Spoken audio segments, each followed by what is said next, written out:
Ve aleykümselam. Somy adalamız. Okuyan mı da mı okuyan?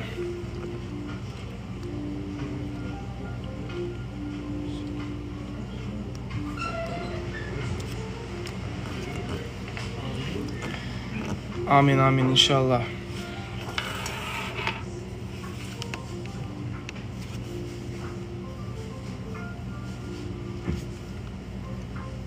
Şun ve aleykümselam rahmetullah. Şun oturdum, dün oturdum, tekst yazdım. Yine inşallah yazmalı. Bir günün içine oturur. Vatandaşlar mene var, doğru aýtsam agdym açyk kaldy. Halk ýurtdaky bilýäňizmi ol adakçylygy bardy, ýağlar, zatlar, laşkalar, adamlar oçur durup giýje bilýäňizmi? Giýjelerini turup oçur durýardyňyz, zady diýýärdiňiz. Ondan soň halka näle uğunlar satýardylar. Mene var, Allah şaýat bir hilik ýüregim var. Ýüregim etmekde näle vicdansyz adamlar bar, eşler bar. Selim Kertiýew, Maksat Sopiýew, Begenç, Hojaguly. Hemmesi dowlada vatandaşlar. Maksat Sopiýew Makar diýilen Şamrat diýen getirdi onu. Öň bilýärmi Wrimianka, iki komd Wrimianka diýip ýaşap beren oğlum. Garypçylykda bolan eken. Kösen keçen oğlanlar şu soň näle zalim bolýardyr şeýdip bilýän, garyp halka zulm edip bilýän. Men düşünmedim. Bu işini kösençli gören adam birazjyk ýaxşy güni görse, şo ýaxşy günden peýdalanyp adamlara gowluk etjek bolýar-da bilýänmi meselem. Aý şolary kösenmesin, men kösendim bir. Bular gaýtam zalim bolupdyrlar. İnşallah bir günün içinde wize geljekdir. Bulun jaýlaryna seredin. Akal alyjylar, Aşgabat alyjy, köş alyjy jaýlaryna seredin. Kitrovkada zatda konkretny jaýlarda ýaşap berler, köşkýal. Iň bärkisi Selim Kertiýew diýilýäniň jaýyny, Bagyrda ejesiň jaýyny hemme pullary şo taýda saklaýar ýa. Atagaraýew. Ana sana informasiýa berýän. Baryň öýüne girin, barlaň näçe tane pulu bar, ýok görüň. Kabinet ministriň jeýstwişi işgäri. Barın gidin de görün, akıl alıcı vatandaşlar. Hakikaten bu ganxorlar var, öz içimizdeyken özümüz yalı adamlar var. Halkın içinden çıkan adamlar, zatlar, şular iskusun zifti edip magazinlerde çörekler satıp var edip bilýänizmi? Yaman ýere edipdirler, Allah gorasyn.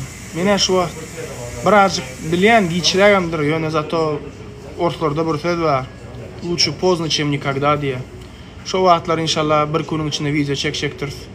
Saglyk daçyda kimler bilen keyip edip, ýaşajak ýyllar bilen kimler bilen keyip edýän üçin aýtjakdyr inşallah. Aýyň soňunda inşallah däl bir günün içinde gelýär dostum. Häzir nesip bolsa wara bulary konkretny halka tanatmaly. Hayran galymy wara. Allah şaýat beýle aç göz adamlaryň barydy o dünýede. Gowly aşkalar satyp halka bolsa durşuny sadakat boldum. Bir nirde gören ýadan ýaşkalary halka sokup 30 manada 16-17 manatlyk ýaşkalary 30 manada satyp ýağlarda näçe san tejenne näçe san adam otrawit bolup durşaly zatdan ýağdan habaryňyz barmy? İnşallah bir iki güne garaşan size takoy wize çykarýan wara. Häzir men size suratdan görkezjek dary şolaryň wara. Häzir bir minçik suratdan görkezjek dary şolaryň wara. Häzir bir minçik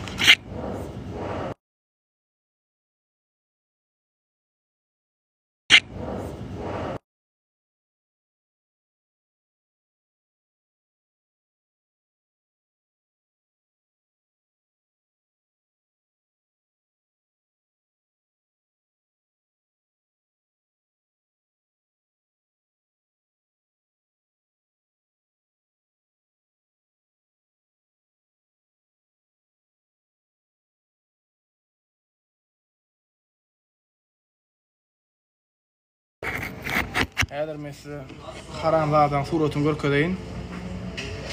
Näşul naturalny haramzada Selim Kertiýew, Ministrler Kabinetiniň işgäri.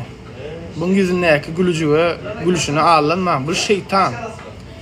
Ýa-na da maksat Sopiýew, ýagny Makar bar. Hojagulum ýanyna gapdal bolar padjelnik emmesi. Ahal alyjylar bar, köş alyjylar bar. Bular 8 sanak, 9 sanak aktykly bir aýal. Arda ýadypdyr. Şo bar öňdöwürler bilýän bolsaňyz, adamlar oçura durýardylar. Ýerden tikide 9 çörege barýan bolýan, çörek ýok diýerler bilýänmi? 9 hemme çörekler satyldy, çörek ýok diýerler.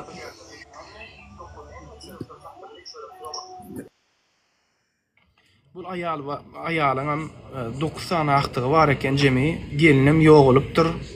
Oglunyň adamsy, oglunyň aýaly ýogulypdyr.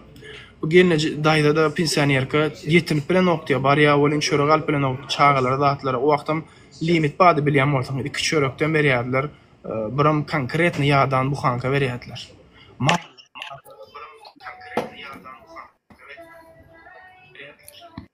Sen de men aýdyp oturýan bolýan diňläňiz okmay.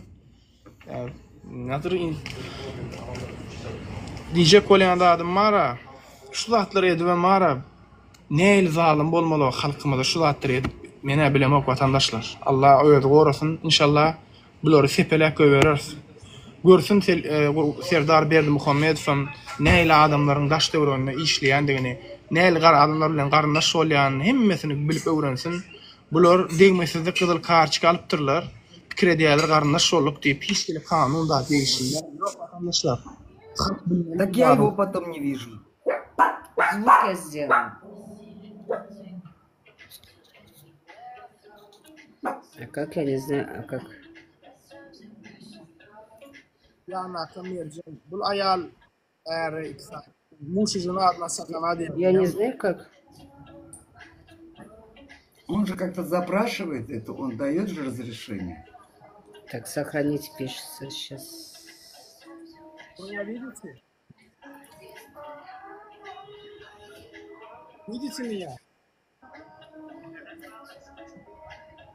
Ну просто пока разговаривай, потом спрошу его как-нибудь. Vatandaşlar, ýagdaýa bilemok nälisem kem. Şu ýagdaýlaryň gaýtalanmamalygy üçin öňkü eden adamlaryň eden jenaýetleri ýüze çykmaly. Bu adamlar bara şeýle öýlerde ýaşap böler, täze jaýlarda, Kitrovkada zatda, Pogrovkaçada zatda, bet jaýlary bar, zatlary bar. Özüm remontlary diýe köşke alak, döwlet idarasyny işleýän adamda näle bolar ýa remont jaý salyp bilýär. Aýdyp bilýärmi maňa siz vatandaşlar? И теперь... Вот. Да. Здравствуйте. Сделай этот. Выключи. Ой. Мы отлично, Талиб. Одну только хочу сказать. Каждый раз хочу вот к вам как-то попасть. У меня не получается. Я вас постоянно слушаю. Я Зоя Искан. Вот мы недавно выступали, ездили в Стамбул. Вот, я слишком вас обожаю, действительно, я честно могу сказать. Мои все вот родственники, прям, ну, все за вас. Спасибо. Вы очень красиво говорите, вы очень хорошо, вы правильно говорите, причем. Вот, мы тоже хотим вот сейчас как бы помочь людям там, да.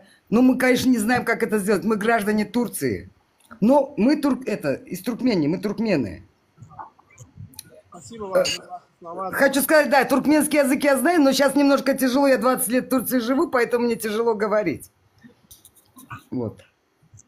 Поэтому я Скажи, что наша вся семья с ней. Наша вся семья с вами. Спасибо, благодарю вас. Если бы такой президент был бы, наверное, мы сейчас счастливы были. Мы вас хотим в президенты. Иншаллах. Только вы просто очень молодой, но если бы такие единомышленники, как вы, были бы все, вы бы себе еще нашли бы, то мы бы с радостью вас выбрали бы, честное слово. Спасибо, иншаллах. Потому что Гельдик Аризов никак нам не подходит, как бы там, да? Спасибо. Вот. Ну, в общем, я вот из-за этого зашла. Мне очень жалко людей. Я рада сейчас, что Умиде помог здесь остаться, Алишеру, Абдуле. Вот, и как бы, я поэтому, я говорю, просто я хотела попасть, ну, слава богу, что попала. Спасибо сказать вам. Спасибо сказать, и что мы за вас держим ручки. У вас с каждым Спасибо. разом прибавляются единомышленники. Спасибо Вы большое. собираете людей. Мы так не умеем, конечно, но мы будем учиться у вас. Спасибо большое. Пока. Спасибо, до свидания. До свидания. Как выйти? Не знаю. Перешли. Hoş geldiniz Yaşlı. Selamun aleyküm. Hoş bulduk, sağ ol. Gepleşiklerine dinleyenler ortalarından barı. Yo bular bizim rahatımız yani Öyle değil. uygulama Hazır bu İran ve İsrail'in arasında olup geçen vakalar bilen bağlı. Yaşlı men size bir daha deyin. Bana ters düşün men şu vaqt İran bilen İsrail barada derler Türkmenistan'ın içindeki siyasi barada gürleştirmeler. Çünkü bizim yurdumuzda olmasa da uruş Hazır ki şartta Türkmenistan'a bir hop avanıp bilir mi diyen mesele de var da. barada men bilemok. Men внешний politika ken bular bilemok. Geopolitika. Men dinge Türkmenistan'ın içindeki bol geçen vakalar barada aydıp biler niyene beyle kıdartıra ken koşulamok mu? Öyle değil. Nema men diyecek bolýarym şol hazırda İran'da bir rejim ütgese o Türkmenistan'da da ütmegine bir yol açılıpdylar diyen pikire gelýänmi. Allahu alem inşallah bilemok. Bizi şownun gelmek üçün biz elimizden gelen edýäs. İnşallah yurdumuz bir ilki bilen bizim yurdumuz iň birinji problema başka ikincilik bilen beýleki yurtlar. Mening pikir şeyler radylaşypdylar, radyalaşman bilerler. Ol her kimin şahsy pikiri. Ýöne men ilki bilen öz yurdumy goýýan. Radylaşýak oglaba senin bilen radylaşýak. O seni goldaýarym. Onu bilen bilýär Türkmenistan hökümetem bilýär, hemme de bilýär gowy. Ödüň alyp barşyňam gowy. Meniň pikirimçe şu milli baýlyklarymyz we oňadam sen kan degen ýok. Onuň üçin bu gidişiň hazır ödüň alyp barşyňa gowy. Gelecekte Türkmen halkynyň umydy köp senden. İnşallah inşallah. Şu vaqt sağ ol Yaşlı. Minnettar aýdýan üçin. Belki şu aydıp dursaň halkam düşüner kellesi jaýyna geler baş açylar näme dünýäde näil ýagdaýlar dowam etýär diňe bol. Meniň pikirimçe hazırki edeneklik uzağa çekmedim kadiyen. İnşallah gowy bolar Allah'ın izni bilen. Bizim gowy umytdagam. Yaxşı niyet yarım devlet diye. İnşallah. Gowy bolar emne Allah'ın izni bilen. Belki şöyle olsun. Sağ olun. Yankı aýdýan zatlarym hormatly vatandaşlar, Türkmenistan'ın içinde yağları, ilaçkaları, uğunları, çörekleri nädip öz erkinine satıp öz bedinefsini öňe sürüp halkymyza zulmetdiýän haram zadylar barada aýtdym men. Näme signal berdim Milli Hopuluk Ministri video çıkacakdır inşallah. Ýöne video çykmaka Selim Kertiýewiň bagyrdaky öýlerini gidinde dörün şu taýda müllät pullar var. Neyse signal berip otur. Galan zatlary görberer inşallah. Uzawy kun 4 adam 5 adam videosu gelýär. Vatandaşlar men şu zatlary etmegiň sebäbi şu zatlaryň gaýtalanmamalygy üçin siziň ejeliňiz, aýallaryňyz gijelerine gidip oçura durmasınlar diýip edýän şu zatlary. Äger gyş geler, ýene bular iskusyny defitsit edip bara yurdumyzyň içindäki ilahatymyzy kösener ýaly ederler. Sebäbi öň edilen zat indi ýene dowam edilip otyr, ediljekdir. Bir kun, bir kaý gowlaşdy diýip pikir etmeň. Ol ýagyçylygy näçe wagt dowam etdi? Düşünýärmi? Şonuň üçin şu zatlary köpçülüge getirmeli we öňüne almaly inşallah.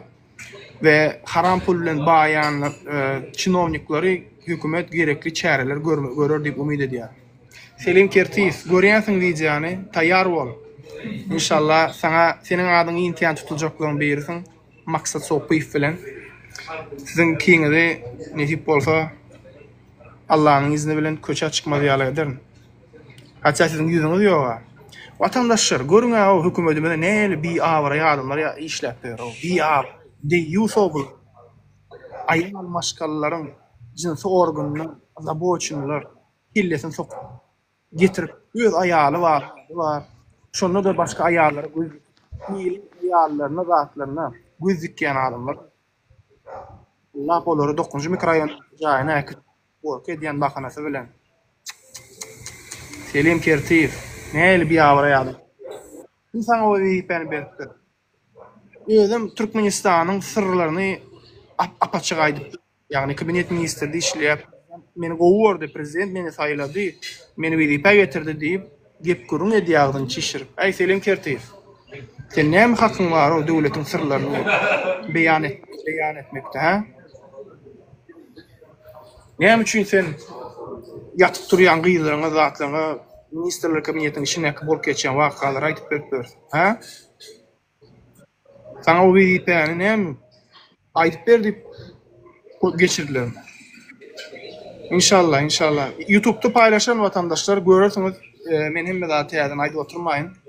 Prosta şu aýda aýçak bolýan adam vatandaşlar hakkında gidirmeýän. Paylaşyň bilen informasiýalary şolar ýaly bir gaýratlar bar bolsa, gelin aýdyň birinki bolsa öz elimizden gelen edip halka çykaraly. Hökümetin gerekli çäreler görsün. Şolar ýaly gaýa. Şeýanmy? Siz aglan bolsaňyz sizden başgalar aglamasyn.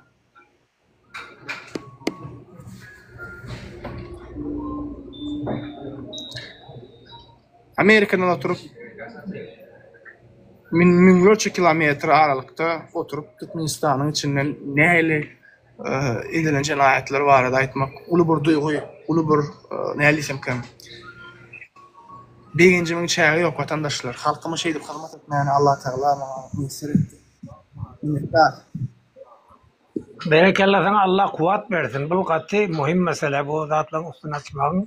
Emma şu edinetlikleriň dowam edýänleriň o arkada aly topar bilmeýändir diýen, bilýändir onu bil.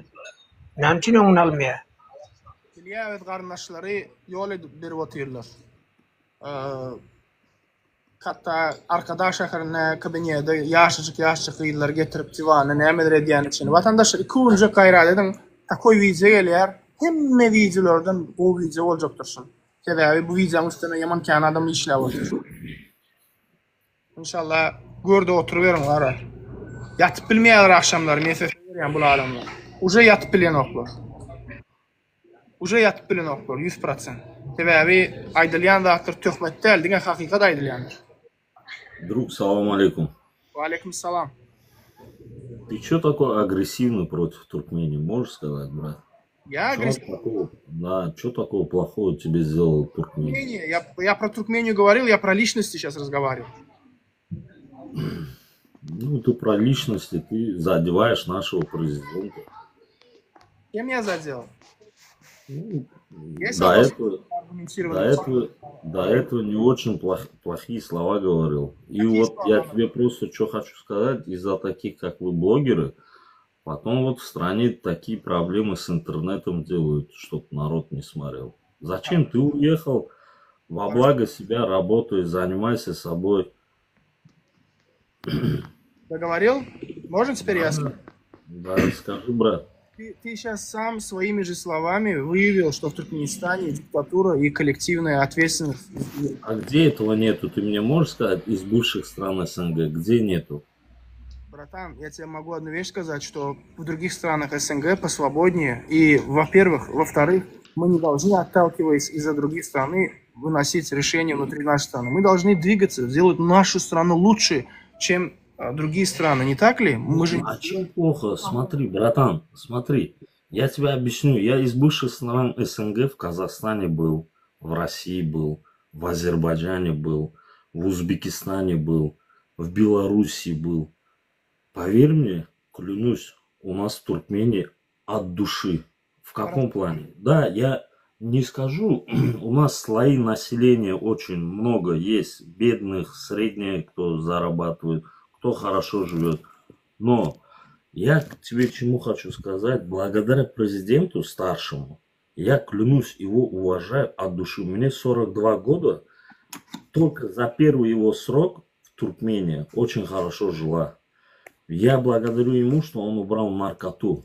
Да, есть, я не буду спорить, может есть, гуляет, но как раньше, если ты жил в Туркмении, как раньше, я, например, за своего ребенка сейчас спокоен, что он не будет этой херней баловаться.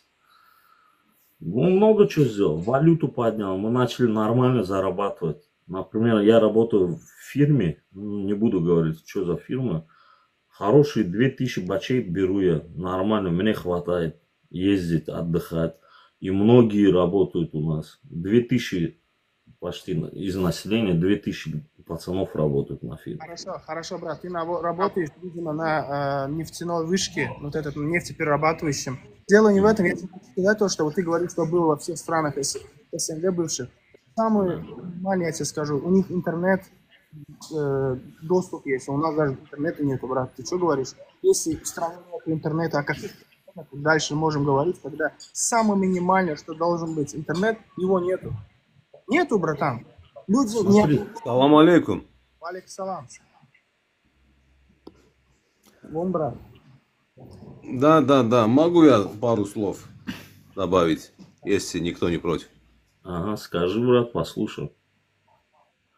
Да, вот вы сказали только что насчет наркоты. Ну да.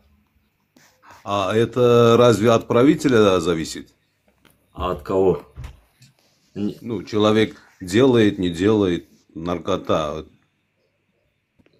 Как понять, человек делает? Если, извини за выражение, на улице будет, блядь, за копейки его продавать, ты уверен, что твой ребенок не возьмет, не попробует это? Конечно. Вот. Конечно. Я уверен. Ну, смотри, у каждого своя голова, правильно? Братан, своя голова, не своя голова. Закон вот он издал, и он правильно... Один великий философ сказал, кем быть, если быть кем. Это знаешь, о чем говорит? Очень умные слова. Вот, кто ты есть на самом деле, и кем ты хочешь быть. Вот, просто это каждый себе должен задать вопрос. Вот, кто я на самом деле? Кем хочу быть? Для кого хочу быть? Для себя? Мужики, я вам такой один вещь скажу. Вот я с ним сейчас в диалог заходил, я ему объяснял. Я спокоен за свой ребенок. Мой ребенок идет в школу пешком, в 3 классе работает, и спокойно со школы приходит.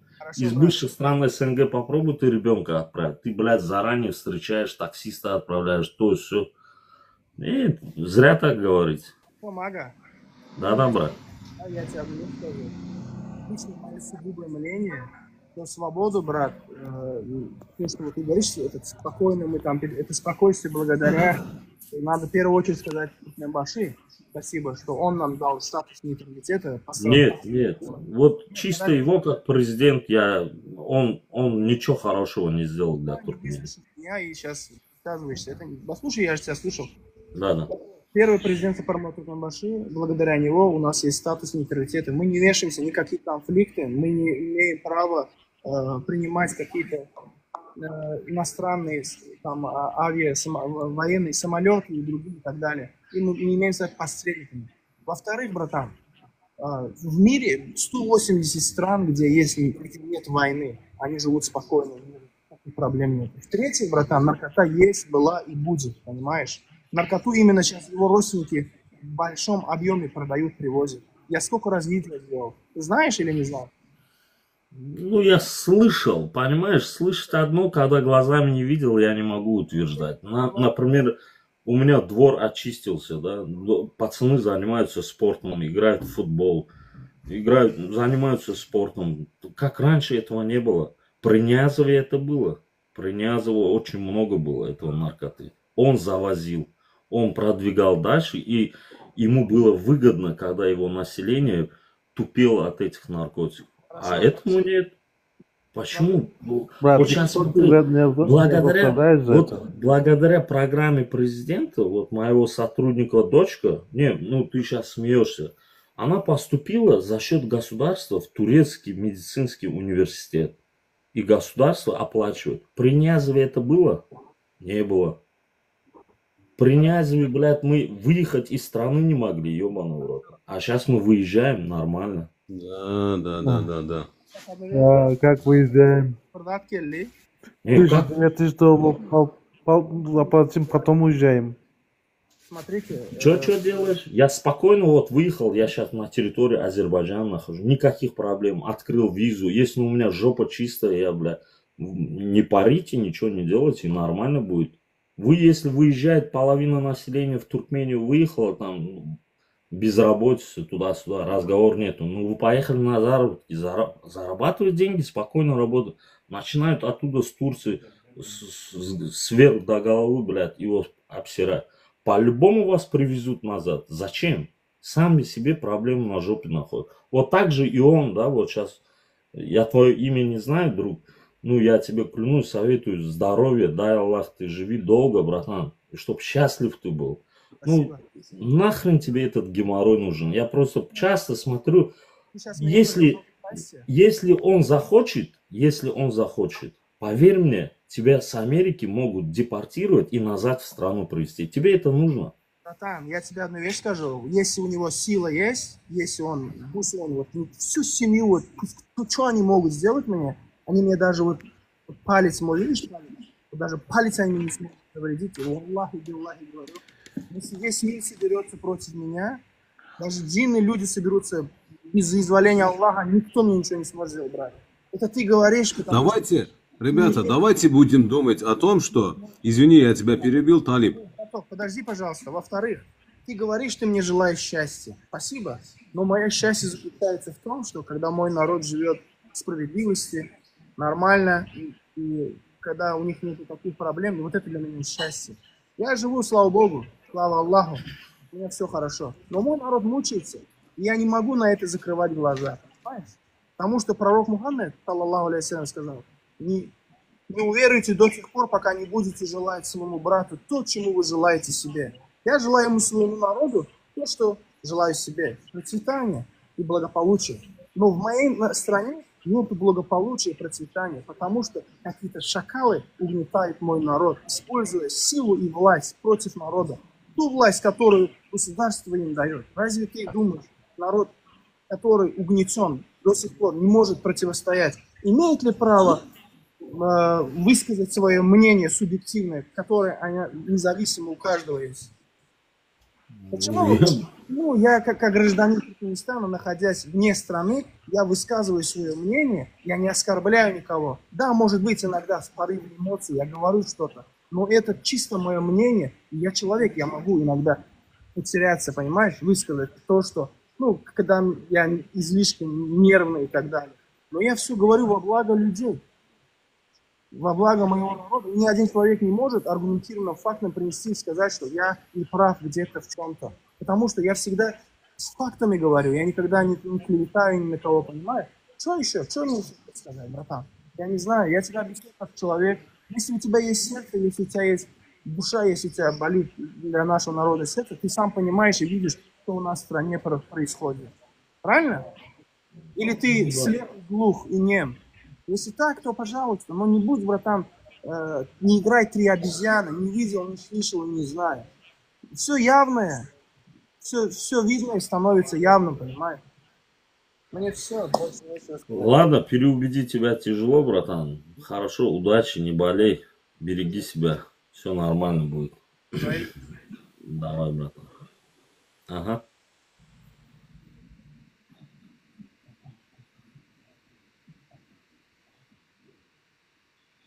Да. А почему нельзя сказать, если он захочет, все может наоборот, всем, для всех, для народа, для любых хорошо сделать? Он может или не может, если не захочет? Не, смотри, братан, хорошо. Ты сейчас на территории Туркмении да или нет? живешь? А что, у нас плохо, что ли, в Туркмении? Я вот не ладно, ответьте, пожалуйста, на вопрос. Да или нет? Он сможет или не сможет? Он и делает сейчас. он и делает. И сейчас хорошо у нас в Туркмении. Что у нас в Туркмении? Где король? Где? Ага, скажи, пожалуйста, Нет, всем хорошо. Мне хорошо, мне хорошо, это не значит всем хорошо. Dur neme И брат долго. Багашлыхан. Мага, нами хорошо, ты сказал вот хорошо. Скажи, пожалуйста, перечисли, что хорошо. А нами яман. Нами яман. Ай, яманлардың Soru bermeydi. Neme govu, sen govu var ayda. Endi Allah şükür gülüyor, yaşap, işlep. Neme gülüyorlar. Din zavod et. Neme yaman. Neme gülüyorlar. Ayda ne? Ayda erkek ya. Neme Öyle gülüyorlar. olan. Ben Allah Şimdi şükür. sen alacaksın onu. Dur. Yo, dinlemende. Dur Maga sen var opşu cevap berýän davay. Konkretno çotko papoçko ursony näme gowy. Sen opşu cevap berme, opşu bilen cevap berpe. Erkek ýal aýt, ene şudat gowdy barmak basa sana sana. Хорошо, я спокойно спать ложусь, спокойно спать встаю. Окей. Хорошие деньги зарабатываю. Окей. Окей. Ondan Извини за выражение, блядь, мне вот этой наркоты нету, блядь, то все, блядь, нормально, да, за детей я своих спокоен. Ездю отдыхать. В году 2 раза я ездю отдыхать. А что плохого? Если ты, извини за Я выражение, только что есть- сказал, мне хорошо, это не значит всем хорошо. dur. Он же вопрос задал мне, что тебе хорошо, правильно? Я ему ответил. Маги. Maga. Да туркменский говори, брат. Sen эгерде если ты деньги зарабатываешь хорошо, это обозначает, что весь народ зарабатывает хорошо. Братан, по крайней мере, я многих людей знаю, хорошие бабки зарабатывают, ездят также, вон, Таиланд, Майланд, ездят, отдыхают. Окей, хорошие люди, это обозначает, что весь народ это... Ты неужели не понимаешь, здесь не идет о человеке или твое окружение. Бәрде речь гидвотер bütün halk var arada. Eğer de halk şon spokojno yatıp bilmeyen olsa, eğer de halk spokojno gidip bilmeyen olsa, spokojno kazanıp bilmeyen olsa, narkotikam edil hazır bar olsa, sen Azerbaycan'a gidenin bilen o dinç alma ves narod gitmeyen olsa, 90% kötüyen olsa, это обозначает, что весь народ хорошо живет, если ты хорошо живешь. А что, плохо живешь, что ли? На хлеб хватает, на еду На какой хватает. хлеб хватит? Сколько стоит хлеб? Bir çörek neçe bahası var? Hükümet bakar. 3 маната, 5 3 манат, маната, 10 манат. Разные цены. Şol вообще магазинне var, bağım şu çörekler? Ба. Если по магазину ходишь, есть. Почему? В Чиликене есть. Magazinne çöreği yapıp arka tarafından 2 manattan satyalar şonu ayretin mal saklayanları satyalar şonu var düşünýän mi? Sen nädip halkın hakkına girip kösenýän adamlaryň hakkına girip biz gowy ýaşaýar diýip bar sen şeýdip diktaturyň arkasyna durup bilýän wujdanyň ýokmy sen? Слава Аллаху, нету. Да. Näme net wujdanyň ýokmy? Нету нужды. Sen özün gowy ýaşandyr. Men sana wujdanyň ýokmy diýen, slava Bogu netu diýen da wujdan diýen, sen sowestin ýokmy diýen bar. Sen gowy ýaşaýan bolsaň 5 milyon halk ýaşamakmy? Neujeli Türkmenistanyň politikasy sen gowy ýaşamak barada gönükdirilen? Neujeli Türkmenistanyň politikasy sen Taýwanda gidip bilýäniň, sen dostlaryň şolar barada Türkmenistanyň politikasy diňe şoňa gönükdirilen beýleki 5 milyonyň aladysyny etmelermi näme şol ha? Näme 5 milyonu хуёво живут, что ли? Ездят, нормально живут. Nirede 2,5 milyon halk dinç Almanyna çykandyr öýdýäňmi? 2,5 milyon halkdaşyna gitse ha? Allah ule, muňa wara bazar gün erti inni kepden wara 5-nji gün sen düşündirýän düşünen ok, düşünnüň diňe öýüp bilen ok ýa. Öýüp gün gowy, galan siktirsin niýe başga zat diýen ok. O egoistlik bildir otur egoistlik yo 2,5 milyon halkdaşyna çykdy näme? Keyp almany çykandyr öýdýäňmi şular bar etmeni iş tapman çykandyrlar öýdýäň ya pullar köp bolşon sowmany çykandyr öýdýäňmi maga? Я работаю на службе в Туркмении. 65 ýaşyndaky bir gelne daýdan gördüm o şurda garrywak metbero türkde o garrywak mageli 65 ýaşyndaky daýda ýurtga bolsa 65 ýaşyndaky adam gelerde var Türkiýe ejen Türkün garrysyna bakarmy oň özüne bakym berege o. Oň özüne maga sen wara neujeli wara sen halkın yağdayın görüp otursun, men sana 100% garanti berýän. Sen neujeli var utonman yine de gowdyp bilýän, neujeli sen içinde Dostum vicdan bular ýok. dönük, hakiki dönükler bular. Sen Düşündün görme- mü? Assalamualaikum. Dönükler. Hiç yaxşı olanlar. Suro geçen 5 ýyllap suro geçen yağ satylýar. O suro geçenen unlar, o halkın iýmejek zatlary magazynyna itler ýalyp okulup otur. Düşünen sen näde? Allah olur. Sen näde? Allah olur. Yine de biz gowy ýaşaýak diýip bilýän sen utonaň okmy? Utonjun Allah ýokmy? olur.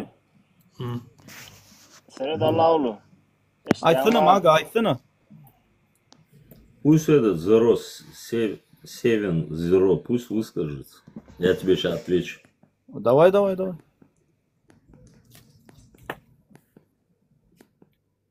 Vatandaşlar, Wa aleykum bayta. şu Maga'dan bir soracak. Maga sende ikinci pasport var mı, Rusya'nın pasportu? Yok. Yok mu?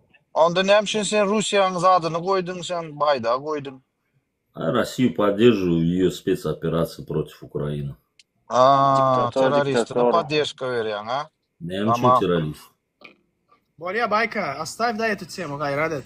Тереден, ты говоришь, мага наркоты нету в Туркменистане. 864 07 07 40 40. Бегенч его зовут. Вот любой наркотик у него есть, братан. Просто позвони ему. Бегенч Фо его, Адам. Это Сердара Бердымухамедова, двоюродного брата, сын. Брата сын, да, который умер. Барыга тоже, его отец тоже барыга был. Вот, братан, не проблема. Любое все, что надо тебе, можно Бегенчу. Даже сейчас я возле тебя могу позвонить ему. Спросим сейчас, трамадол почем. Если он ответит на телефон. Отпишет. Ну, вот, Ты в натуре, братан, безбашенный. Если тебе это надо, спокойно живи, отдыхай в свое удовольствие. Все, коммерческий Maga заход. dinleyen mi Maga? А вот dinleyen de. Senet prezident doğru mu? Prezident mesela halk için kolaylaştıracak mesela dışarı yurtlara çıkması için viza ayırtya doğru mu? Mesela öz halk için. Mesela Avrupa bez viza gidip bilýär. Bizde Türkiye bez viza gidip bilýärdik. Näme sebäpden viza koydurdu ve koydurandan sonra şu wagt $2,000-1,500 viza alýarlar. Ким $2,000? Подожди. Ты так говоришь, ты сам купил за $2,500? Murat Molla'nın var ha, Murat Molla'nın edýän reklaması şol näme şol ofisi mi? Şolar etýär şonu. $1,500 oraya vizaly. Näme sebäpden? Mesela halkda pul ýok ha. Yo, ýöne bolýar. Bu bolýar pul oraya. Ýöne näme için prezident vizany galdyrdy? Братан, смотри, ты, мен там орысша айтайын, дос оглум меники бара, дальнобойщик, банктан кредит алып бара, машина алды. Спокойно гитти, документ берди, $600 годовой виза аштырды Турция. Катнaya yük getiriyor şu tayda. Bolýar, puluna bolýar çözýär eken, onun tanışı vardır, doğru düşündüm. Bizim Yok, как положено, банкın очинini, посольствonun очinini durdu. 500'ü de alıp bolýar diýen, doğru mu? Bilýän sen kim? Kaldırdı. Yo, Senet maga sen kim bilýänmi? Men sana aýdyn. Näme meselem sen gözüň görýär da, ha? Gözüň eliň bilen ýapyp oturýarsyň, onuň eliň aýyrjak bolýan da sen açdy göräý da gözüň diýip öz eliňi häzir men öz elim bilen açjak bolsam, yo dur. Elleme men gözüm yapaýyn diýip bara sen şolary ýaladym. Göz açygym bolsa sen ker brataw, sen kör wara. Gulun işleýänim bolsa sen ker brataw. Sen wara, sen lal, hakyn garşysyna, sen hakyn garşysyna lal, hakyn garşysyna ker, hakyn garşysyna kör sen adam düşünýärmi? Sen wara utonşman ýene de şeýtdirbem gurulaýan. Sen öz afterçedin, öz awraýyň, öz hemme wujdanyňam ýutdyň, ýitirdiň bratok wara. Sen aladym bilen kän gurulşyp oturmaly, prosta aşyň oýnak gelýmeli. Sana sarp edilen wagtlaryň hemmesi israftyr. Sana düşünüljek bolýan wagtlaryň hemmesi gyzyldan gymmat. Ondan gowsa halkyň derdini dinläp, halka jogap berip şolar ýalyk gideniň danşy gowudur wara. Düşündiňmi? Utanmasaň oturun şu taýda wara. Аля, Мага, я тебе один вопрос задам, братан. Ты помнишь времена, когда у нас очередь была утром, люди за маской в очереди стояли, за ляжкой, за хлебом? Было у тебя такое? Твоя мама стояла за очередью? При Ниязове было, брат. Нет, братан, почему ты сейчас отвергаешь тот Нет, ты у меня спросил, у тебя было... Нет, смотри, В году друг. зимой моя мама сама лично утром ходила, я хотя говорила ей не надо. Барма diyelim Ecem'e. Ecem'in öyle barıp yağa oçadır yadı. Halkımız kösönüyordular. Şu zattır görüp. Как ты сейчас можешь говорить при Князеве было, сейчас нету? Брат, зачем ты обманываешь? Ты взрослый человек, тебе 42 года, ты должен быть... Нет, чё, подожди, подожди, при Ниязове мы в очереди не стояли, что ли? Mage men bir mun dinle bilen Näme diýýär diýe. bir mun berayda şu söz maga gayrat et. Maga men dinleýän türkmençe düşünýändiňer. Bir hilden zapatla türkmençe gürlemen bir hil zapatla bilen ýaly ulan bolýan aram den men sana türkmençe hep bizekde. Men bir garyp daýhany ulan. Maňa döwlet aýma 5 kilo un berýär. Özüm 70 yaşa kilo agranmykdym. Men 5 kilo un bilen men bir aýym geçirip bilýänmi? Elin Yok. gözdan oýdy erkek şekilli aýt dostum. Yok. O maňa näme üçin döwlet ben onu sen ne hayallenler sen näme düşünürjek bolýar. Sen öz ýagdaýym gowy diýip garyplara bir sürü garyp ba ýurdun 3den 2,5 böle, ikemde 2,5 böle garyp. Olar näme üçin görmän o öz ýagdaýym gowy diýip beýleklere de bir sere daw sagyňa sorma ho. Teher şemal turda toň uçup ýatyr.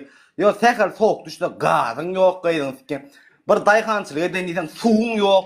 Su aljak bolsaň nasy oldun pulna sen bermeli. Diňe şäheriň görüňini etme dost. O wadaklaryna itme. Adam hata eden dokmu sen? Ya kaýsy ýaýatdy ýaşaýar?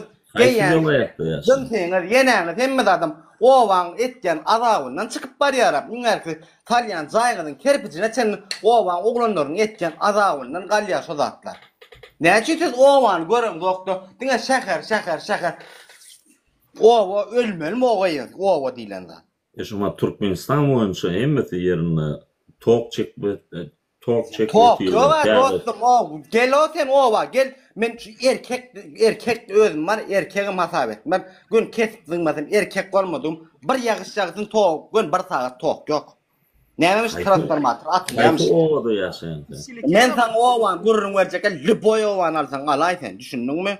Силикена или с Красноводска, Мага? Я с Балканабада. Балканабад. Bunlar daha şoğu da var, yol, ne var? Yol, Daha şoğu da men gulu etdim, gulýar şäher. Mekterim diýsem, mekterim ol der o.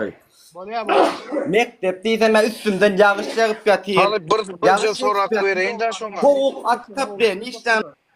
Çilikendeki adamlar uruttular. Ağam diye şunu görködeydi de çırılamdı. Üç biyan ya diye. Ne çiliken ne yoksam diye. Nivitin çıkıyan yeri diye. Maga da gulyalı o. Maga da emme dat o. Var o. Ya yolda. Gulyalı gene maga. Emme yağdı o. Näme üçin her etaşkalaryň aşagynda ulokan boçka dur. İň baý ýurt gaz boýunça, iň baý ýurt biz var Türkmenistan. Nebit dağam, Balkanavadam, iň baý velayat diýjekler o. Nebit zadalýalar. Näme üçin her etaşkada ulokan boçka dur. Her jaýyň aşagynda. Aýdy berjek maga. Если ты, смотри, друг, Байка, Серет... Dinle bir mılcık meni. Thomas Schwartz, hovada 40 gradus kızgın kanser işletecek. Toğum yok, yeten ok toğum. Näme diňe Aşgabat kanser aşağı yatmalı, galan velayatlayır, gaynamalymy, yanmalymy? Ya adam yerine koymaly, läme otaylarny. Yo men bir dokument oňarçyk gördüm, Aşgabat'a gitmeli. Näme mar çözülen okmany? Ya daşygy çözülen okmany. Ya lewap öz velayatyny çözülen okmany. Bir zat etjek bolsam, iňerkisi bir kepilnama aljagam bolsam, Aşgabat'a gidip gelmelimisin şol. Yok şu Aşgabat derre gidip gelmek üçin hemen pul sokmaly şoňa. Bir zat etjek on vizya, balnisa var vizya. O hojolga var vizya. Kirli bir gatlarla kirli bir gat. Relax, take it easy bro, relax. Воllай. Смотри. Салам алейкум. Алейкум, смотри. Видишь, да, братан? Столько недовольных. Это Да, негатива много. Не, послушай. Ну, негатива, да, правды много. И правда в любой стране есть. Это в любой из бывших стран СНГ. В любой стране. Gayradın bolmasa men efir ýapaýyn, siz açyň men siňe barayyn. Şey derler olmasa bile ama ben guracak olan guracak. Говори. Talip prosto cevapken hemmek işte şu magan karşısına cevapken şoň için var biliyor musun? Так, я тоже из-за этого поднялся сейчас. Эфир. Вот сейчас открываю здесь. Мы открываем для чего? Чтобы поговорить о наших проблемах, о нашей боли. У нас Рама очень, знаешь, жизнь желает, она уже очень долго лет.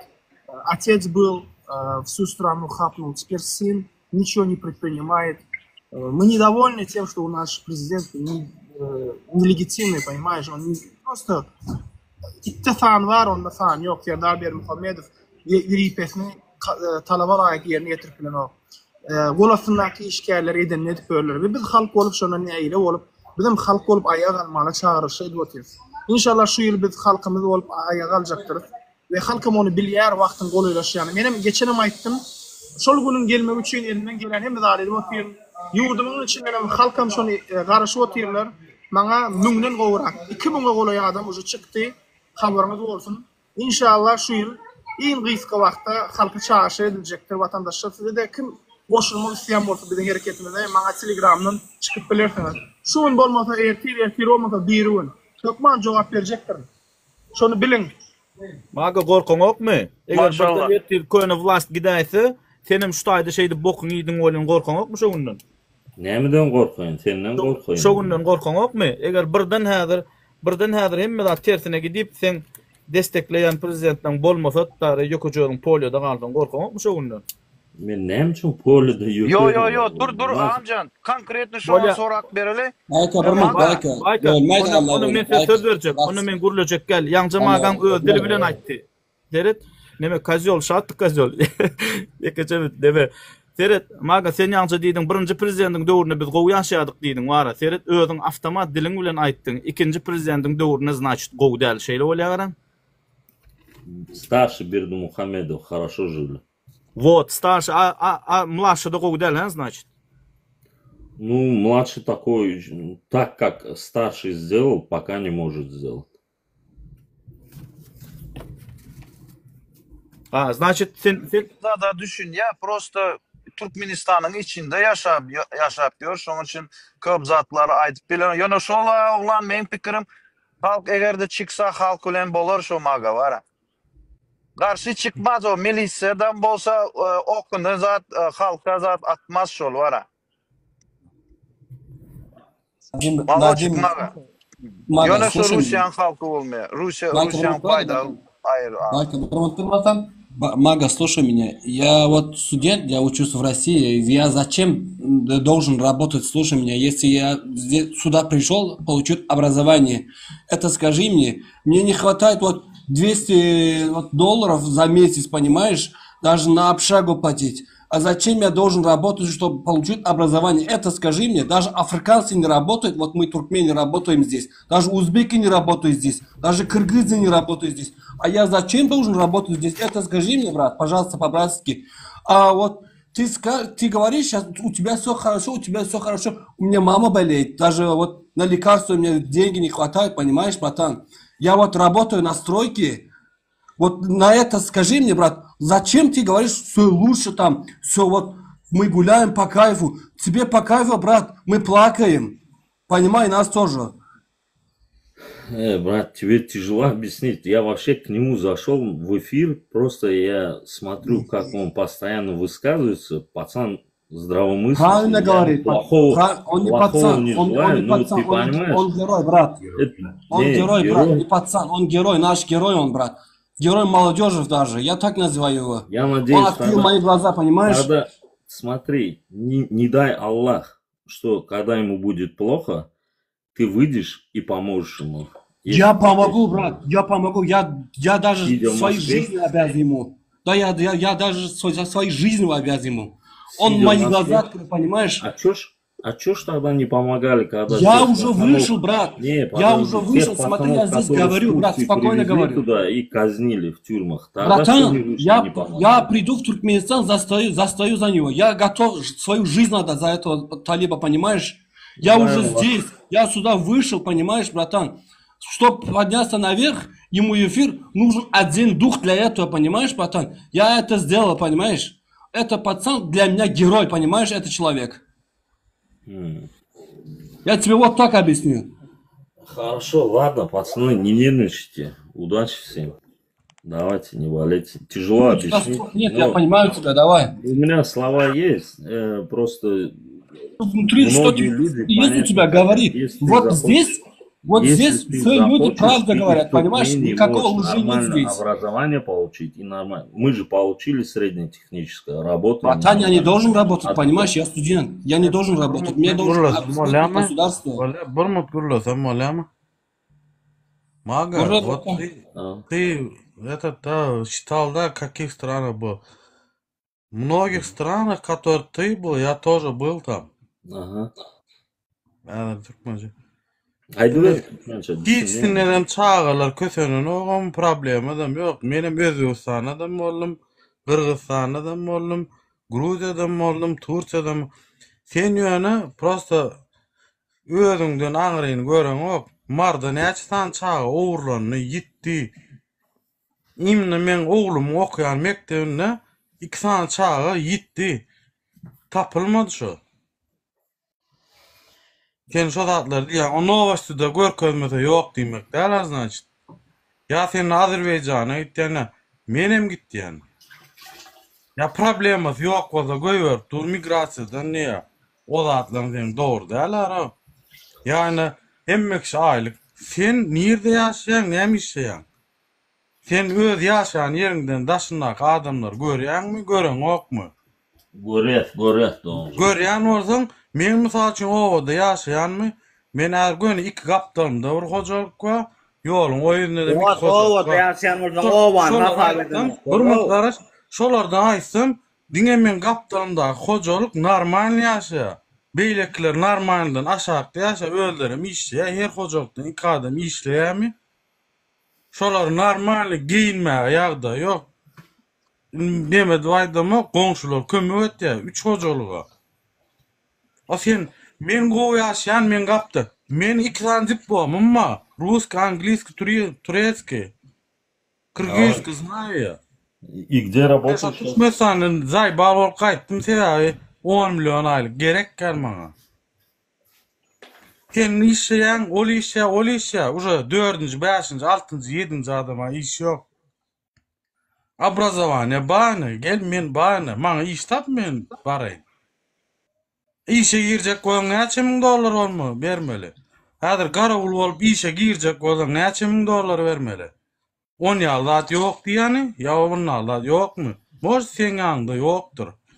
Не, вы, блядь, пиздец, все Я свои ему нормально проблемы. Аркинай, Свои проблемы, как будто я должен решить. Насчет денег, банковская система у нас есть или нет? Банковская система. Bankomattan gidip adamlar pulunu çekivili ama aylığını. Dandan 4 tüytyalar очередь için. Это Кыргызстане лучше, чем у нас, 100% лучше, чем. Брат, сөйлемең, брат. Мага, слушай, брат, вот, если вот твоя страна стоит... Братан, Браман Хайш Тройда. А вот если... Мага, ты же высший образованный человек, да, как я вижу, ты вот общаешься тоже нормально, там, адекватно. Теперь слушай меня, брат. Если вот твоя страна там стоит в 4-м месте в мире в газе, понимаешь? И ты страдаешь, вот работаешь, и вот я студент, мне обидно, брат, понимаешь, как я студент, потому что африканцы не работают, прикинь, брат. Они просто делают свои уроки, там, сдают свои экзамены на отлично, брат. У меня вот, смотри, 5 пересдач есть, брат, прикинь, из-за работы все. Потому что я не успеваю. Работа и учеба. На мое место тебя поставь, не только я. Вот многие студенты тоже так страдают. Не только я. Я тебе так объясню, брат. Ты вот сейчас сидишь, у тебя все хорошо. Да, у меня все хорошо. У меня бизнес есть, у меня работа есть, у меня все есть. Да. И ты думаешь, у тебя все хорошо, а про других тоже думай, пожалуйста, брат. Смотри, брат. Kadar koydalar ona nayn o bunu просто kurçoq alıp getirdiler o yok şunu gelip şu da bir de gel Şu aramda gelip bir zatlar dakazat etmek gerek mi sana maga? Sana gerek ki seni uçoğda alırlar şu an. Seni kurçoğa alırlar. Sen üstüne bir zatlar daktılar. Ona da zamen isteyenler. Gelip şu ayda gurla deydiler. O tüf yüdüme şeyle olmasa. Ato sana neme gerek şu an özünü erbet korkutup şu tayik girip şular ya özünü negatif korkutmak gerek mi sana? Tişilet çimenin adı brata. Смотри, одну вещь я тебе скажу. Bärde susliklar oturan. Arkada şöhret. Var susliklar langırdan gözlen o. Ana bu şöhret diýenen bir pul jaşalyp o da latok götürüp berenden biri. Выслушай. Latok götürüp berenden biri o da var bir giden. Подойди в зеркало, свое лицо посмотри и плюнь. Я все знаю, что в Туркмении происходит. Я человеку просто зашел ему посоветовать, чтобы он вот эту демагогию разводил, потому что ему проблемы будет. В каком плане? Слушай меня теперь, я ему не от плохой жизни советую это. Слушай меня теперь, совет и понятие. Не, смотри меня, слушай меня, брат. Я тебя перебиваю, пожалуйста, слушай меня именно. Мага, слушай меня. Плачет всю свою историю. Один в ауле у него там проблемы. Иди, выйди, подойди к Хакиму тогда. Мага, слушай меня на 1 минут, пожалуйста. Ты же адекватный человек, можешь слушать меня? Конечно, адекватно, просто выслушай. Нет, ты адекватный человек, да. Вот эти свои советы. Bir minut turay da gurulmayın da gayraydın. Ben canımdan ki oturuş efendim. Diyeceğim çıkıcı gurulmayın falan arkayına. Мага, слушай меня. Не надо талибу дать никакого совета, понимаешь? Он свою жизнь вот сзади поставил, на эту дорогу вышел, понимаешь? И свои советы, вот, пожалуйста, дай своим детям, пожалуйста, не ему. Он взрослый человек, понимаешь? Мы его поддерживаем, хоть ты не поддерживаешь, вот весь народ его поддерживает, понимаешь? Он на наших глазах герой, этот пацан. Даже в Нуры есть. Вот Талиб, Нури, они герои на наших глазах, понимаешь? Потому что они открыли вот наши глаза. Глаза народа, понимаешь? Вот другие активисты не смогли открыть, понимаешь, наши глаза? Вот именно они для нас стараются, все такое делают. Свою жизнь вот поставили вот на вниз, понимаешь? Ты тоже правильно пойми, братан. Не надо делать вид, чтобы у тебя все хорошо, все по плану. Иди жалуйся на Хаким. Хаким вообще нас не слушает. Вот Хаким вот на последнем месте. Хоть полиция слушает нас, брат. На это слова отвечай, пожалуйста. Если у меня все плохо там, если вот у меня какие-то проблемы вышли, если вот какие-то боем вот дрался я, меня побили там, кто будет меня слушать, понимаешь? Я не хотел, я нормальный человек, понимаешь? Я не терпила какой-то. Просто мне обидно, братан, меня нас тоже правильно пойми, я студент. Африканцы не работают, мы работаем, брат. Я все вижу, что вот они сейчас что жалуются. Если видишь, какие слова говоришь ты? Şatlık kazol, dilini filan o garab, orçu gurla otur, hellen var. Ya da sen Türkmen dilini gurlaman, tonyan mı? Ya öz dilini filan oku, ne sen orçu gurlayan. Ne sen orçu bazar edin otursun. Men Türkmençede gurlap bilen, Orçada. Ana hem filan okma dilini, ne için onu Orçada gurlap başladın? Orç baydan koyup otursun. Irak başka ne mi la toplar oturup gördün ha? Adalet gerek bir min qarashaydı Allah gurur rahmatı bir gurlaman qayışdı. Mudur adam şu içimizde. Doğru Allah gurur dilini filan bu adam. Bu adam öz Türkmen diyelim hani. Pakhod ya bu Azerbaycansı, Armenin, pakhod şunu ya burada. Братан, sen кто ты по национальности, если вот я не настит, просто спрашиваю тебя, пожалуйста, не ответ мне тоже правильно. Просто интерес. Azerbaycanец. Yine gördün Allah gurur başka ne mereksen Allah gurur. Bu Türkmen de. Kanında Türkmen kanı yok. Yok, kanı yok olsa за Туркмен. Брат, у меня тоже много друзей азербайджанцев. Не, брат, слушай меня, у меня тоже вот, я на твоем языке говорю, просто у меня тоже много других друзей есть азербайджанцев, понимаешь, они нас просто жалеют, понимаешь? Hey düşün, dinge teman, ütgötke o dinge tem wagt ngalya şol düşün, şuna näme düşündür ay dinge öz bilen no koyaşul o. Teman qancha bir hayır düşünüň dördü. Adalet gerek, bir min turayda adalet gerek, bir min haýyş brat. Ulaglan sen. Şimdi ulaglan da bir gayret bir min görme. Maga sen ulaglan уже образованный oğlum sen Azerbaycan'daken simbol benim Azerbaycan qatnaşan dofa olurum zatlarım berde men sana şey düşünmende Olar ne için bize qiynalıyorlar? Sen Azerbaycan değiller o. Hayır, ayda talipçin o. Bir tane kelle. Bolya olanlar, bolya. Seredin Gurlap bilmeyi Azerbaycan'da Allah Efir, ulaştırıp oturuyor. Hayır, sanay talip. Yeter sen kardeş. Azerbaycan değil o blog. Yo vatandaş var. Dinleyin, lokmaya mikrofonu öçürmeli mi, ne etmeli, her biriniz, xahiş etmeli mi, bir munçuk dinleyin. Спасибо, Мага, что ты пришел. Я уважаю. За адекватных людей вот этот шатлык, адекватно, нормально разговаривают. А остальные как эти, как будто... Мага, Они... Serep. Почему? Вдруг байка айрянная, заткнись, да, не или адамай сокулянай, гурлема дизай, гурлянай. Бля, пизде грубо гурлешен, талип. Потому что, братан, ты меня кесил, вот ты уже не первый раз. Айдай. Магас. Грубо Слушай, братан, я тебе объясняю, кес меня дизем кес, я не дарал. Бля, ай. Мага, почему они с тобой так разговаривают? Потому что ты пришел, и ты как бы пытаешь скрывать правду, понимаешь? И за это им обидно. У нас очень сильная боль у всех из-за этого. Ну, я думаю, ты понимаешь, ты зачем пришел сюда, так что если пришел, будь любезен, то терпи, что говорят. И, если так скажу, это хорошо, что они не матерились на тебя. Они на тебя не матерились, потому что здесь приходят люди, которые обманывают, на них матерятся. И это из-за того, что люди, братан, озлобленные, понимаешь? Обманывают, приходят. Я тебя понял. Терет, düşüna. Men şu efire gelende men sen bilen спокойно guruluştum.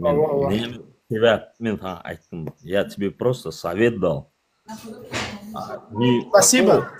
От хорошей, чтоб с тобой ничего плохого не случилось. Спасибо. И зашли там половину, у меня так сделал, у меня так. Иди работай.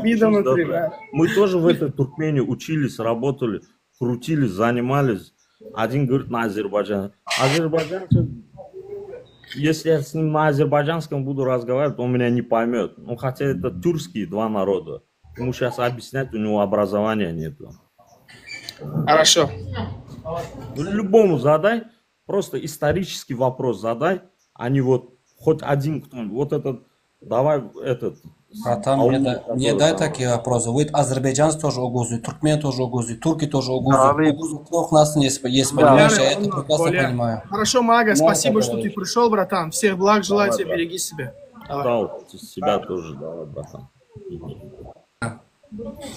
Здорово тебе. Sen teşekkürler adalmayın. Bolya, öğretme, değil mi? Bayka terim gatörme ya. Gurlaya oturup kesiyene de oğlanlar beydip ben bilen mi canıkken. Men yattan çıkardım yani. Bir neçe da çok kolum yattan çıktı kelemden gitti. Uje iki safar oldu şeyle. Bir da gurlacak olan kes koyuyor. Bolya size düşünen her birinin aytacak atları var, atları var. Yöne gayra dedim. Görýän vatandaşlar, şu taýda gelýän bolyn hakykat bilen gelmeli. Yalan gurulayan gelip yalanyň orta çykarýar. Sebäbi bu halk uje yalandan ýadady. Yalan görjek bolsaňyz ana vatan açýan 7-24 neçe sığýan bolsa görberin. Salam aleykum. Wa aleyhisselam. Буржуана со'rab Yo, Байка тоже молодец. Байка, я уважаю тебя от души. Sere komşu devlette var ya, uruş başladı İran'la bilýänmi? Dostum men sana teret efirin başa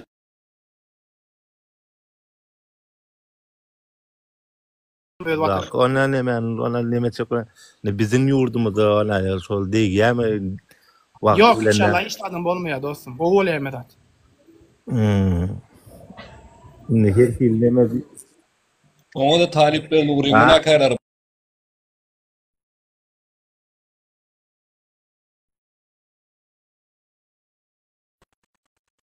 Bizim yurdumuz şu wagt uruş gidýän yurtdan has beter bilýänmi?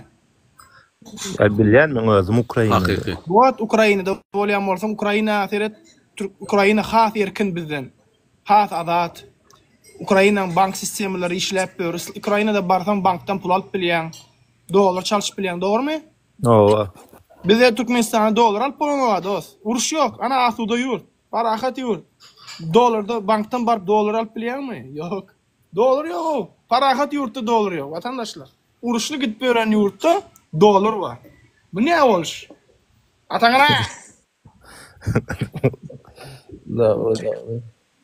Goldayan men Ukrainany.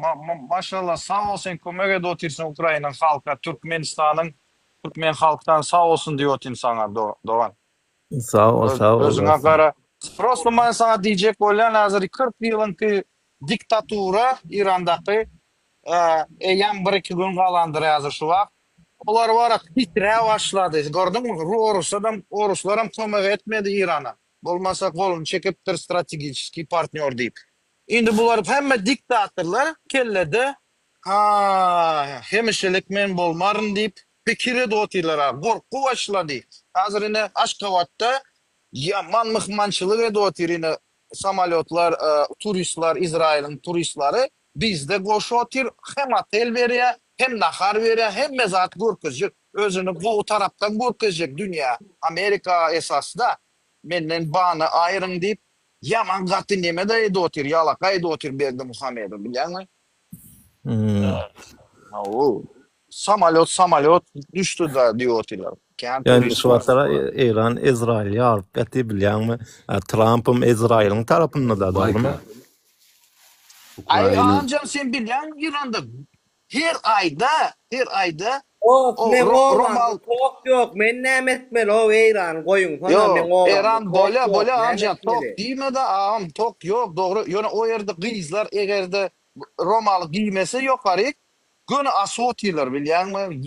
Vakti neme de o. Bizim komşu yurtta o bizde otayda adam 7 milyon Türkmen yaşıyor. İran nomra din Müslümanın düşmanı son yadından çıkarmayın.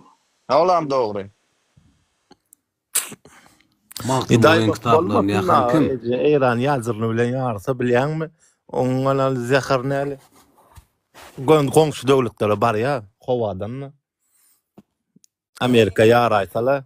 Amerika yarmaya anca Amerika adamı hükümet zadını o toçisine gidip spets operasya gidiyor düşüyor sama vertolyottan düşüyor gene aşağı düşüyorlar takur ediyorlar. Saddam Hüseyin yalı var. Bir minut. Cüneyt Han Katkoğlu sorduk da Maktum Bolin kitabına yakın kim İranlar правильно говорит он. Зачем жалейся?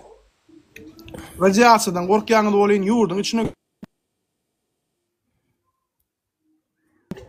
içinde at xotlar gömülen.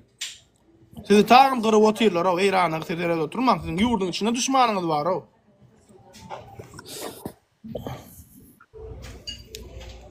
Ne olur? Şu Türkmenovat'ta imzavot var şu aşağında. Bir topar yadirni o Kazakistan'dan Rusya'dan gelenler Şotay'da gömülen zavotta. Özüm yakın aeroporda yakın. Şu Türkmen halkta var rat kesel var dedi. Yarım bolsa da şu 300 bin halk yaşayan 150 sana rat kesel şunu. Yaman katı kesel bizde var Levat'ta. Sereden oklar Mar'da da mini tahtavazı sen özüm deydin ha. Seyrine nimeler var, dağlar var. Tahtavazlar, eloten hem yerde. Baryan Şotay'da köçüdü. O nime yoldan varyan tahtavazlara pitüsse hov. Demin alıp onu. Aydın oğlunu.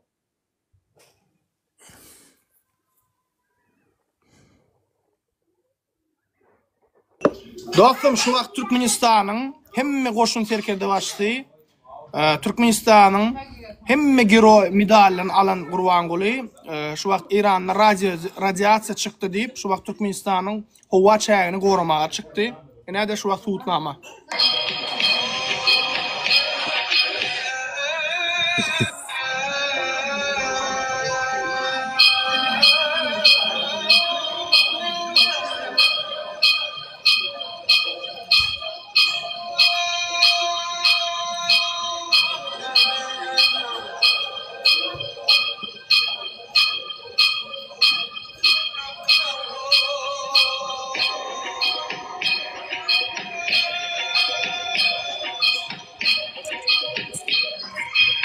İranlar bilen ok bizim kim gorayanlygyny habarlary yok. Ýeki özü bir goşunýalyk Gurbanguly. Железный купол. Hava hüjumynyň goraýany. Вообще Türkmenistan'ı şu durumdan çıkarıp bolýarmy? Şular ýalyk balota girdi. Şular ýalyk ykdysady neme girdi. kıyınçılığa girdi. Hem siyasi krizis hem iqtisadi krizis. Vapşe ne edip çıkarıp bir bolýarmy Türkmenistan şular ýaly ýagdaýdan? Kıraçaş wagtda pikirini gaýsaňyz. Да. Более. Amcan çıkarıp bolya. Halk çıkya ha. Oruslar gönü bir batalyon koyuyor ya. Eğer de Oruslar kömek etmese Kazaklara şu 5. noyabrda 2 yıl oldu. Kazaklar alarttı bu vara. Yine Bayka men gije bolýan başga sorag. Bayka neujeli şular ýaly Türkmenistan gaty baý bolup bana. Ene şu Atalogul öňe bir prezidentin hem iki prezident näme üçin şular Türkmenistan ykdysadyýatyny ösdürip bilen oklar. Şulara näme ýeten okşaýdyp ösdürip bilmedi ýaly düşünüp bilinmi? Edeýin Türkmenistany gaty ullakan ösen döwletlere ýetirip bolýar 4-nji ýer eýeleýän gazda. Näme üçin intan biz şolar ýaly edip bilen näme üstüne edip Ataoğlu sen ykdysadyýaty Ulakan vazifede oturdun mu sen Türkmenistan'da? Oturup gördün mü sen Ulakan vazifede? Açan sana pul milyon dolar gelse sen özüne de 100% garantiye vermeyen. Men garındaşları salmarın, men oğurlamarın pulları. Sen özüne garanti ver. Benim özüme de vermeyen. Allah oğlum, burmut sen şu soruna cevap vereyin mi? Türkmenistan edip bolya. Edip bolya, ne hilet bolya? Gruziyan nemesine, Gruziyan baş çalışyara Saakashvili gelýär. Saakashvili gelýär-de ot ido barny gyrýa ýok etýär. Bizatkan aýır ya. Okey. Şonalete çaltım zadete edip bolýar onu. Prosto baş çalışmaly, barın tekilemeli, ýanky zäşnikleri, zatlary, normal naýlyklar bilen hökümet işlerine, hökümet başlyklaryna, edara başlyklaryna normal naýlyk bilen normal adamlar oýmaly. Gruziýan hiç adam bolmady eken ha. Saakashvili gelýär, düýünlere müýt götdi, barny pytratdy, ýok etdi. Ýanky boş kelleler bar ha. Ýanky zätişniň iýip ýatanlary barny ýok etdi. Ýaşlar getirýär, aýlyklaryny ulu aýlykda oýýar, sistema pol müýt götdi. Bizatkan aýyrma üçin elektron online sistemany oýýar, bara tutuş. Hiç kim bizatkal bilen o.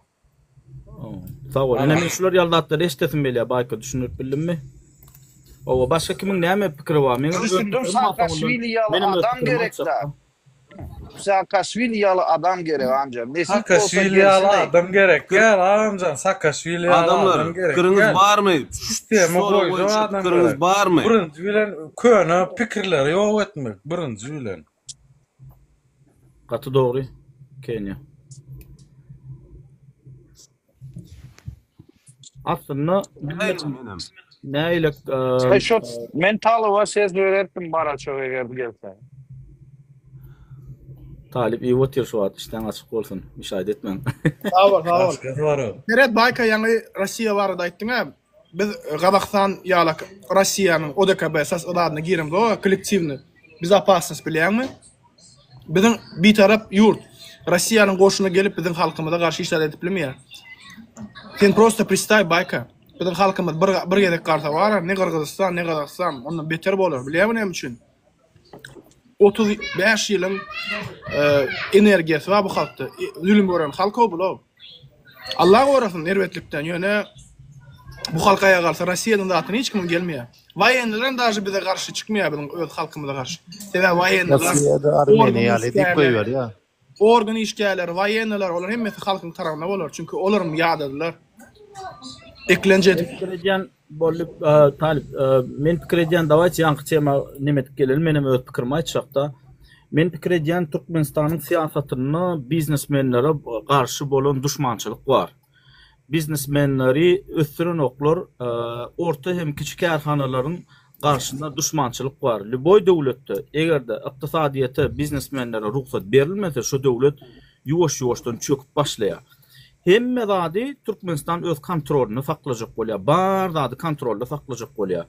Amen lişne meselem şeýle bir logika bereýin näsizler. Egerde biljek bolsaňyz nädip ösmeliligini şu döwleti seredäýin, şu döwletiň ykdysadyýatyny izuçat edäýin. Ösen döwletler we ösmedik döwletler. Meselem Ýewropa döwletleri, meselem Amerika, Kanada näme ütköçüklükleri bar ki şolong ekonomikada, ykdysadiyetde şu döwletler gaty ösen. Şu döwletler gaty ösen näme tapawutlary bar. Sebäbi bu döwletlerde kärhanalara ýol berilýär. Kärhanalaryň öz gedegini, ene meselem ulu nalog töleýärler. 20%, 30%. Açtyn git kärhanaň açtanym, maňa nalog beräý. Onuň beýleki biznesmen, orta biznes, ulu biznesem bolanlar. Hemme bizneslere ruhsat bermeli. Ruhsat alandan soň ol biznes öz nalogy bilen hökümetiň budjetini doldurýar. Onun sen nalog sistemaň uja gaty güýçli işläp başlaýar. Uja vizatkalar aradan gidýär. Monopoli aradan gidýär. İşeýdip saglam bir ykdysadyet gelýär. Näme üçin Amerika ösen? Hemme şu Amerika gelesi gelýär. Daji şu prezidentiň öz çağalary Amerikada okadaslar gelýär. Ýewropada okadaslar gelýär. Olaň miwolaryň iýesleri gelýär. Ýöne bolym biziň döwletimizi şolar ýal döwlet edesi gelenok. Eline hemme riçaklar bar edeniyete. Baýlygam bar, halkam bar, hemme adam bawulyn ýöne edesi gelenok. Esasy bu total kontrol. Daji ne tolka adamlar, grajdanlar kontrol etmekde. Daji biznesmenler kontrol etmekde. Şolaň bizneslerini kontrol etjek bolýar. Hökümet olar ýalda ýetişip bilmeýär. Конечно, onuň sen işçilen köpürtmeli bolan kontrol etjek bolan olar vizatka başlaýarlar. Ýok, olar ýal däl.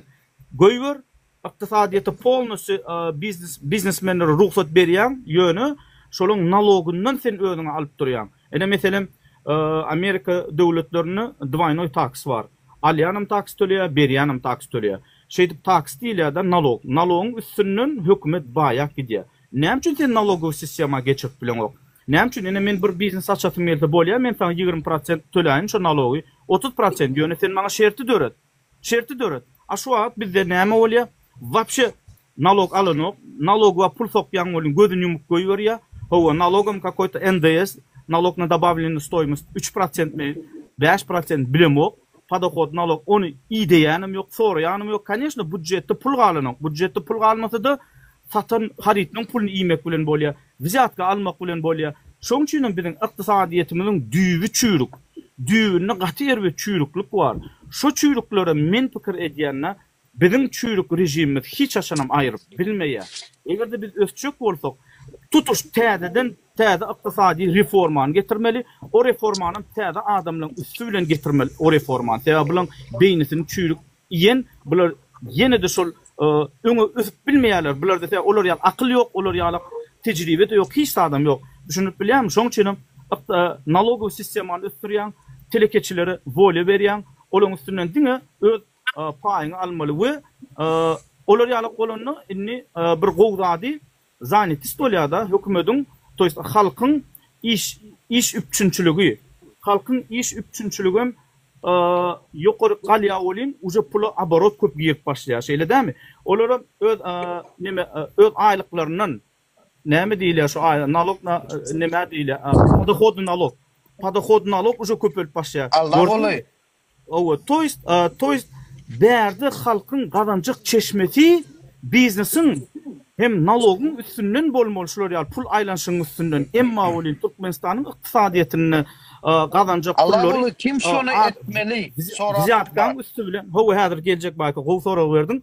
Howa bu gedek bolyn halk näme ziyatkan üstünden baýajak bolýar. We taýin bir haridyň üstünden baýajak bolýar. Harid ertesiň azarly daýa bolmada näme etjek? Sen apataki ýene-de riske goýan, wes ykdysadyýety Türkmenistanda riske goýan. Owa, şoň üçin kim bunu etmeli? Gaty dogry soraw. Bunu kim etmeli? Yaş akıllı oglanlar etmeli. Daşar ýurt tejribesini görün. Korrupsiýa çünmedik, vizatka girmedik, intak beýinleri öwrenmedik.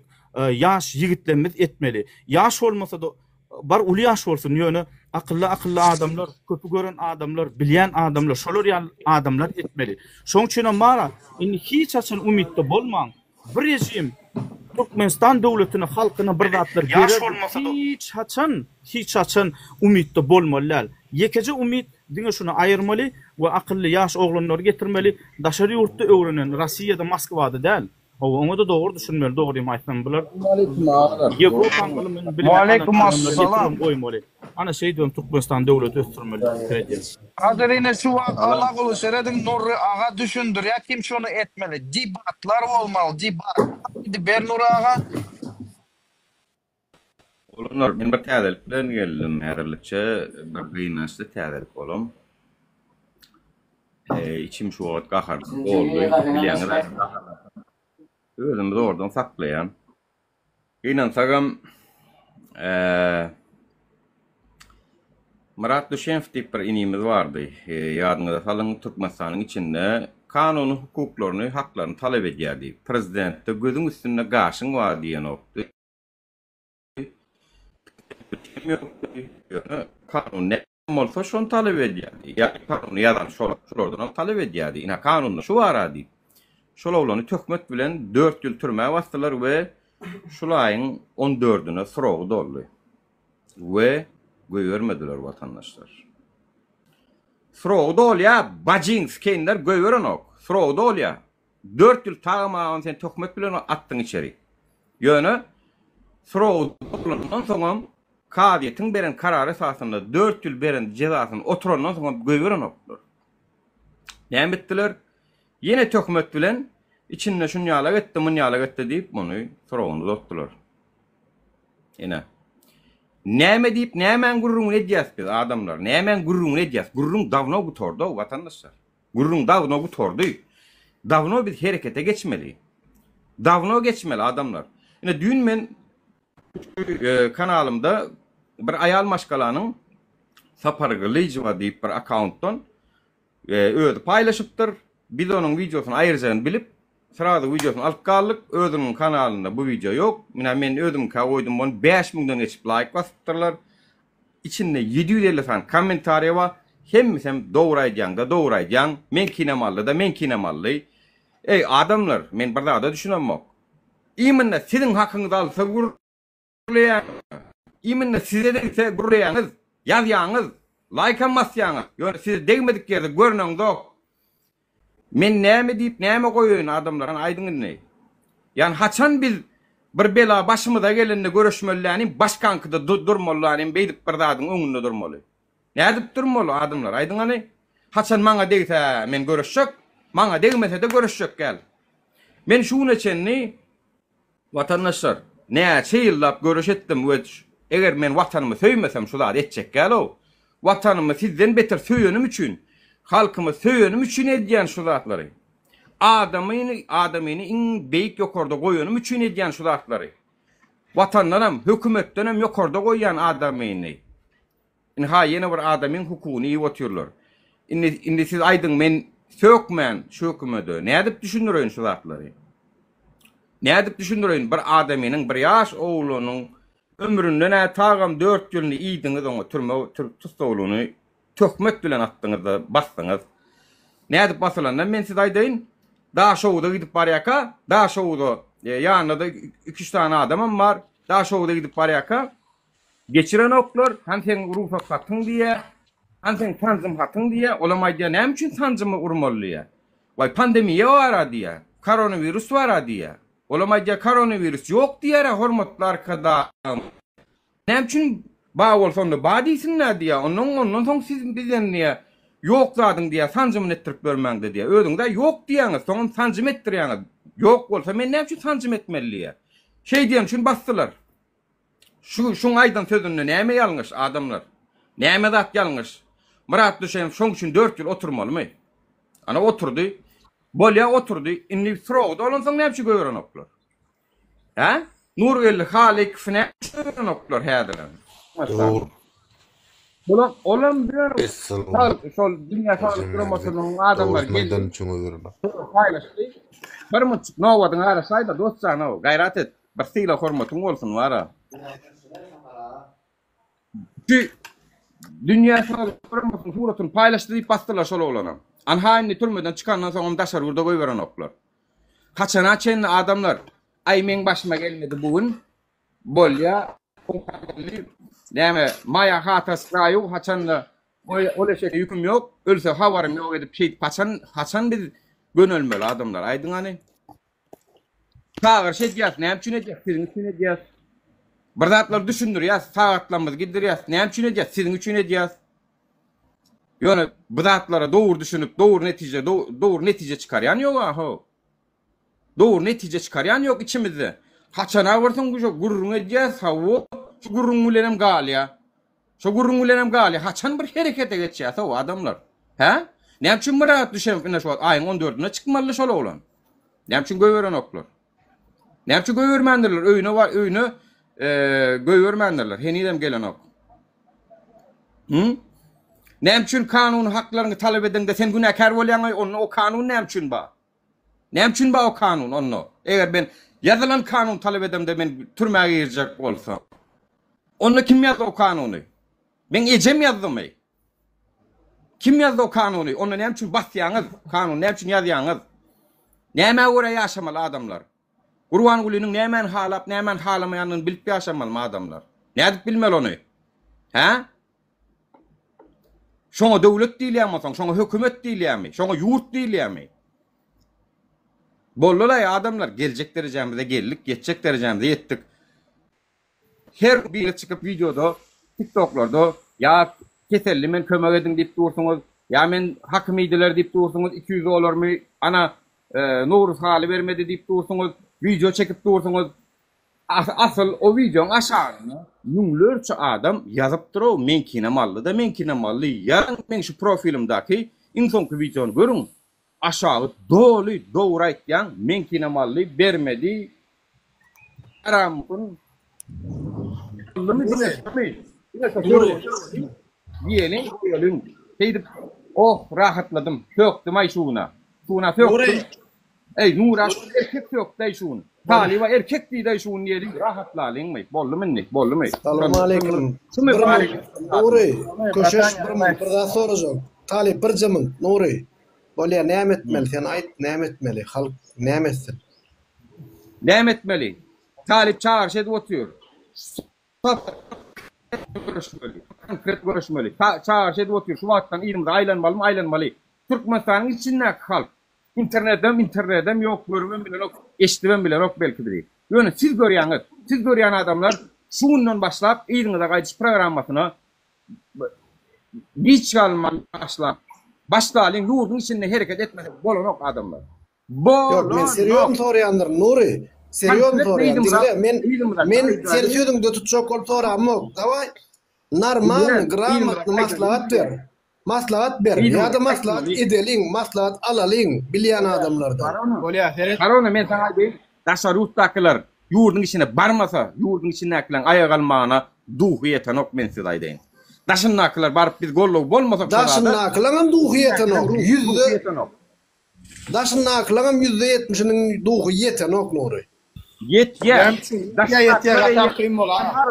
İnşallah duhbadır brat. İnşallah duhbadır ahim olun. Qatar xemon. Duhbad bolsa bize näme eten onu şumal aydın. Maslahat gerekmi. Gramatly maslahat alalyň onu bilýän adamdan. Sebäbi beýip ýöne dogry aýtýan, Nur sen dogry aýtýan. Ýöne takaloka oturmalar näme ediljek bolsa yerlikli ädim etmeli, döwletli ädim etmeli. Fırat mesajı olan son soruğu her kim özüne vermeli başta. Allah'ın izni bilen talibiň ruhsaty bilen medat bolar gyssanma. İnşallah. Şeýle gaýtmak barada.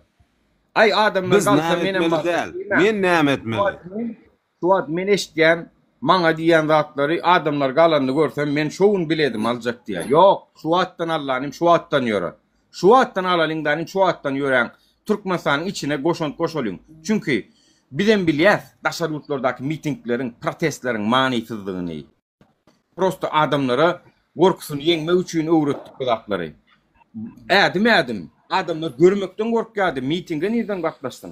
Ýöne indi ýuwaş daşarutlar gorkusyny aýyrdy. Ýurdun içinde de we aýranlar.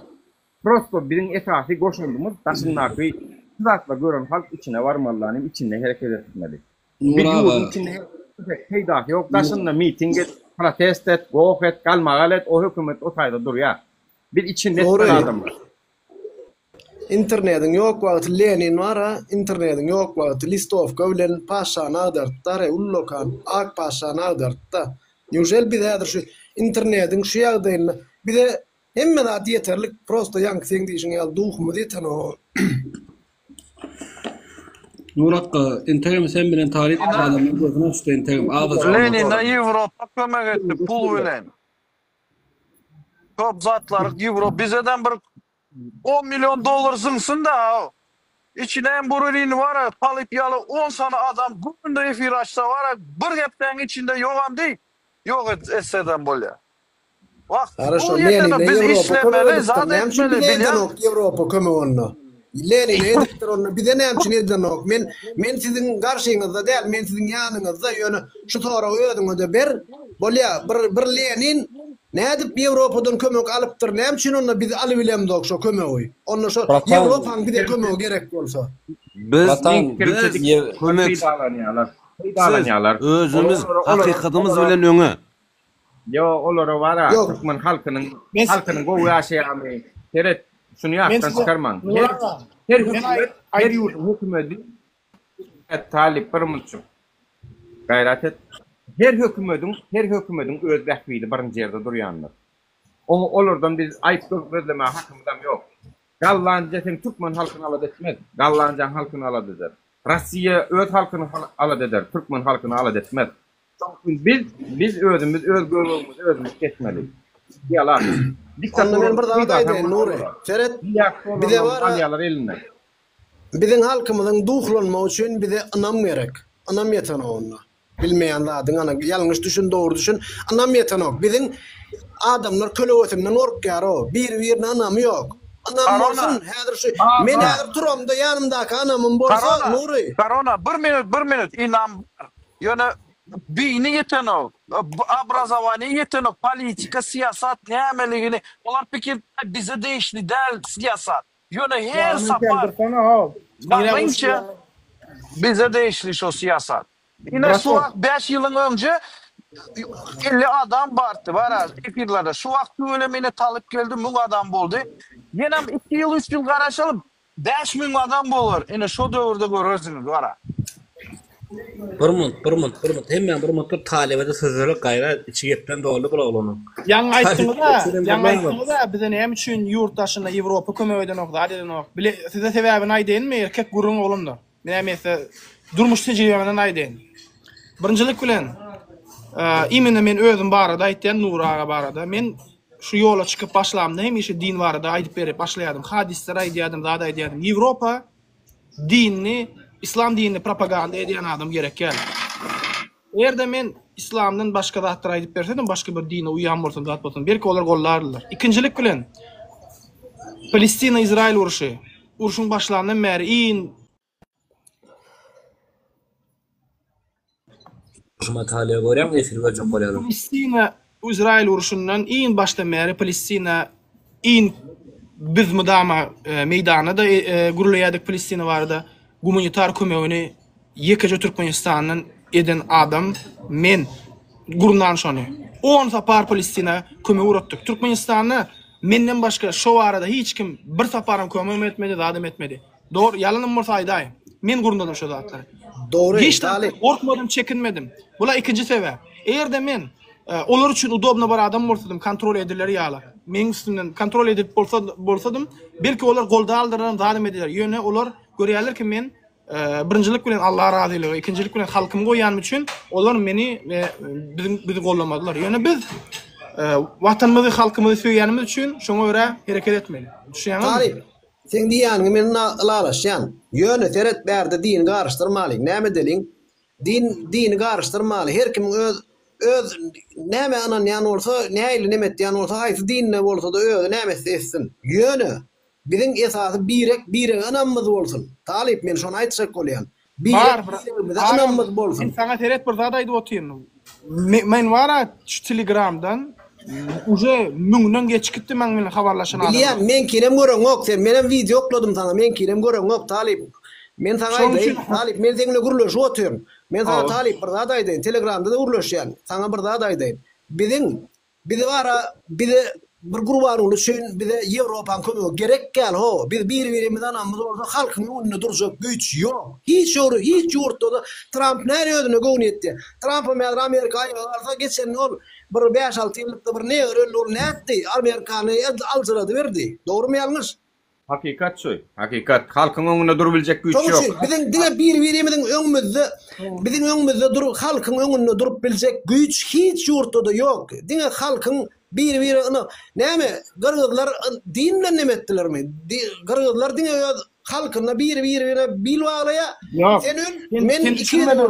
Sen düşünmedin ağa. Men sana aýtýan zadım совсем başga bir zat. Menin gurlayan zadım Gırgızstan, Yan bir aytya onu Lenin'e Avrupa kömekti diye. Bir de Avrupa'nın kömeği 100 yıldan gerek gel. O Avrupa bize kömek etmeye hiç adam. Şoň üçin biz davay öýdüň kömek Watar Avrupa'nın näme üçin kömek etmeýänini, özüniň dini nemesi boýunça etmeýänini düşünür baýtdy ol. Ol men düşünýän, Nuri, o men düşünýän. Ýöne bize näme gerek? Demokratiýa kanun bolmaly. Bollukçy kanun bolmaly. Deňlik bolmaly. Elementarca da bölýärler diýerler. Geçen edem çıkışımda size goşulumda aýtdym. Men geçen edem bölýärler. Bölürler. Näme üçin bölürler? Sebebi bağışlan taşşakçılar olar uje aýratyn grup bolurlar, bilýänizmi? Şoň üçin daway halk şu azı bilýän adamy dinläliňde şol adam bir adama bir ynanalyň, daway bir adama goşulşalyň. Häzir şu taýda 2 tane Talip Nur siz ikiňiz. Size hakyky yürekden goşulup ylgalyň. Näme üçin Alşehir bilen Abdulla gitti. Şolara hiç kömek edilmedi. O biz etmeli. Şolara kömek var ha. Näme ýöne pul berendiňe bolanok şonu kömek etmeli. Näme etmeli? Biz wara ölüm boynumuz alıp çıkmaly. Başga zat yok berdi. Alişer bilen Abdullah üçin iň gowy kömek şu wagt şu efirde meydana çykyp gürlemeňiz, görüşmeňiz şolar üçin iň gowy kömek we olaryň iň begenjek zat bir şol. Olaryň şonuň üçin hem ihlas etdiler-de. Sebebi gidip dur goşulan gidip dur bollu däl o şoň üçin ara daway şu taýda näçe adam oturýar? 9 adam oturýarmy? Gatörmäň o türkmenler vatandaşlar gatörmäň. Anam ýok aramyzda, anam ýok. Eğerde tanış bilişiniz bar bolsa bize şu ýolla maddi kömek etjek adamlar bar bolsa 2 hepde Türkmenistana ýagalyp bolýar. Maddi taýdan kömek gerek bide. Men size 100% seriöz aýdyp oturýan. Biz şu wagt diňe aksaýan ýerimiz maddi kömek erkek gurun aýdýan. Maddi kömek bollugy 2 hepde Türkmenistana ýagalýar. 100% aýdýan size. Adamlar taýýardyr. Biraz maddi taýdan kömek gerek. Doğru aýtdy. Bunu mel aýdýan. Men hiç de gizlem bolşýar.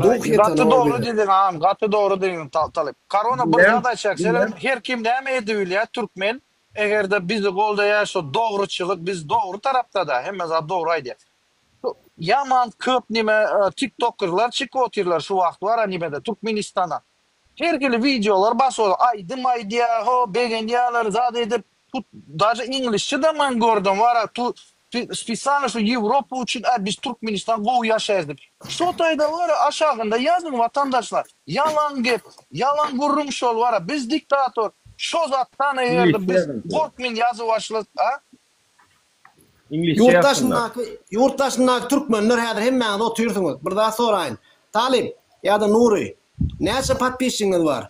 Şolaň hersi $100 atsalar şolam yeterli kömek bolýar. Şo $100 hemmämize matyp bilýäs biziň. $100 ýöne minimum $100 hemmämize matyp bilýäs. Doğrumy ýalňyş? Elinden gelse eğer maddi bilen bolýan bolsa şol häzir şu patpisçikler hersi $100'dan atsa yeterlik bolýar şol. Ýygyna Talip. Men ne şu şeyle bir fikir var. Maddi problem olmaýar. Bunların vatandaşlar Millet bir çözüm yolu bulmalı bir çözüm yolunu çıkarmalı. Yönü beydip takalokap ayol eydiptir bir beydiptir o tayda bir gat ulrak oturup ya sıçıptır deyip gurrun gıyvat edip oturmalı. Nasamım değil edilecek vaadın maslahatını etmeli. Yo onu aksan etmeli. Onu inşallah akaunt açmalı, banktan ruhsat almalı. Hükümetten parça açmalı. Hem zat kanun boyunca etsek. Bir de hiç kim ruhsat beren o. Bir de hiç kim bayka, bir de hiç kim ruhsat beren o. Yok, kim Avrupa'da ruhsat. yaşasa, men diyecektim Avrupa'da yaşasa, kim hatta Amerika'da yaşasalar edibil ya diyecek var ha. Näme talibi pul uratmak için ya nura pul uratmak için sen birinden ruhsat almalı mı? Ay Haydi. Bayka bir mın çıkıştaydan Türkmenistan'a ya da yurttaşına öz iyileştirmeli olan telekeçlere yüzlenyen kimin yağdığı var orta bize kömek edin. İnşallah koyun pulumuzun mislini alarsınız Allah'ın izni bilen. Talip ettiyalar kömek. Talip ettiyalar kömek. Anamları yok. Anam ağam men erde bana anam olsalar men näme diyen başka şunça yıl görüşüp durun. Şunça alab edip durun canımı ortağa koyup durun maşkalamı ecemi kakımı riske koyup erde bana anam olsalar kime anamsınlar ağam men bilemem. Şu yolda iken düşman men ne var? İnken düşman men ne var? Hemme kimi karşıyım alım halk için. Hemme kimi. Prezident karındaşları dinle değil.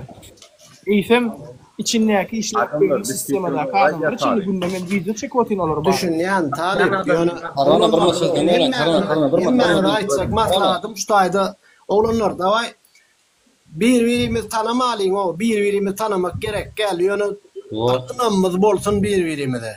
Hakikaten inanmız bolsun.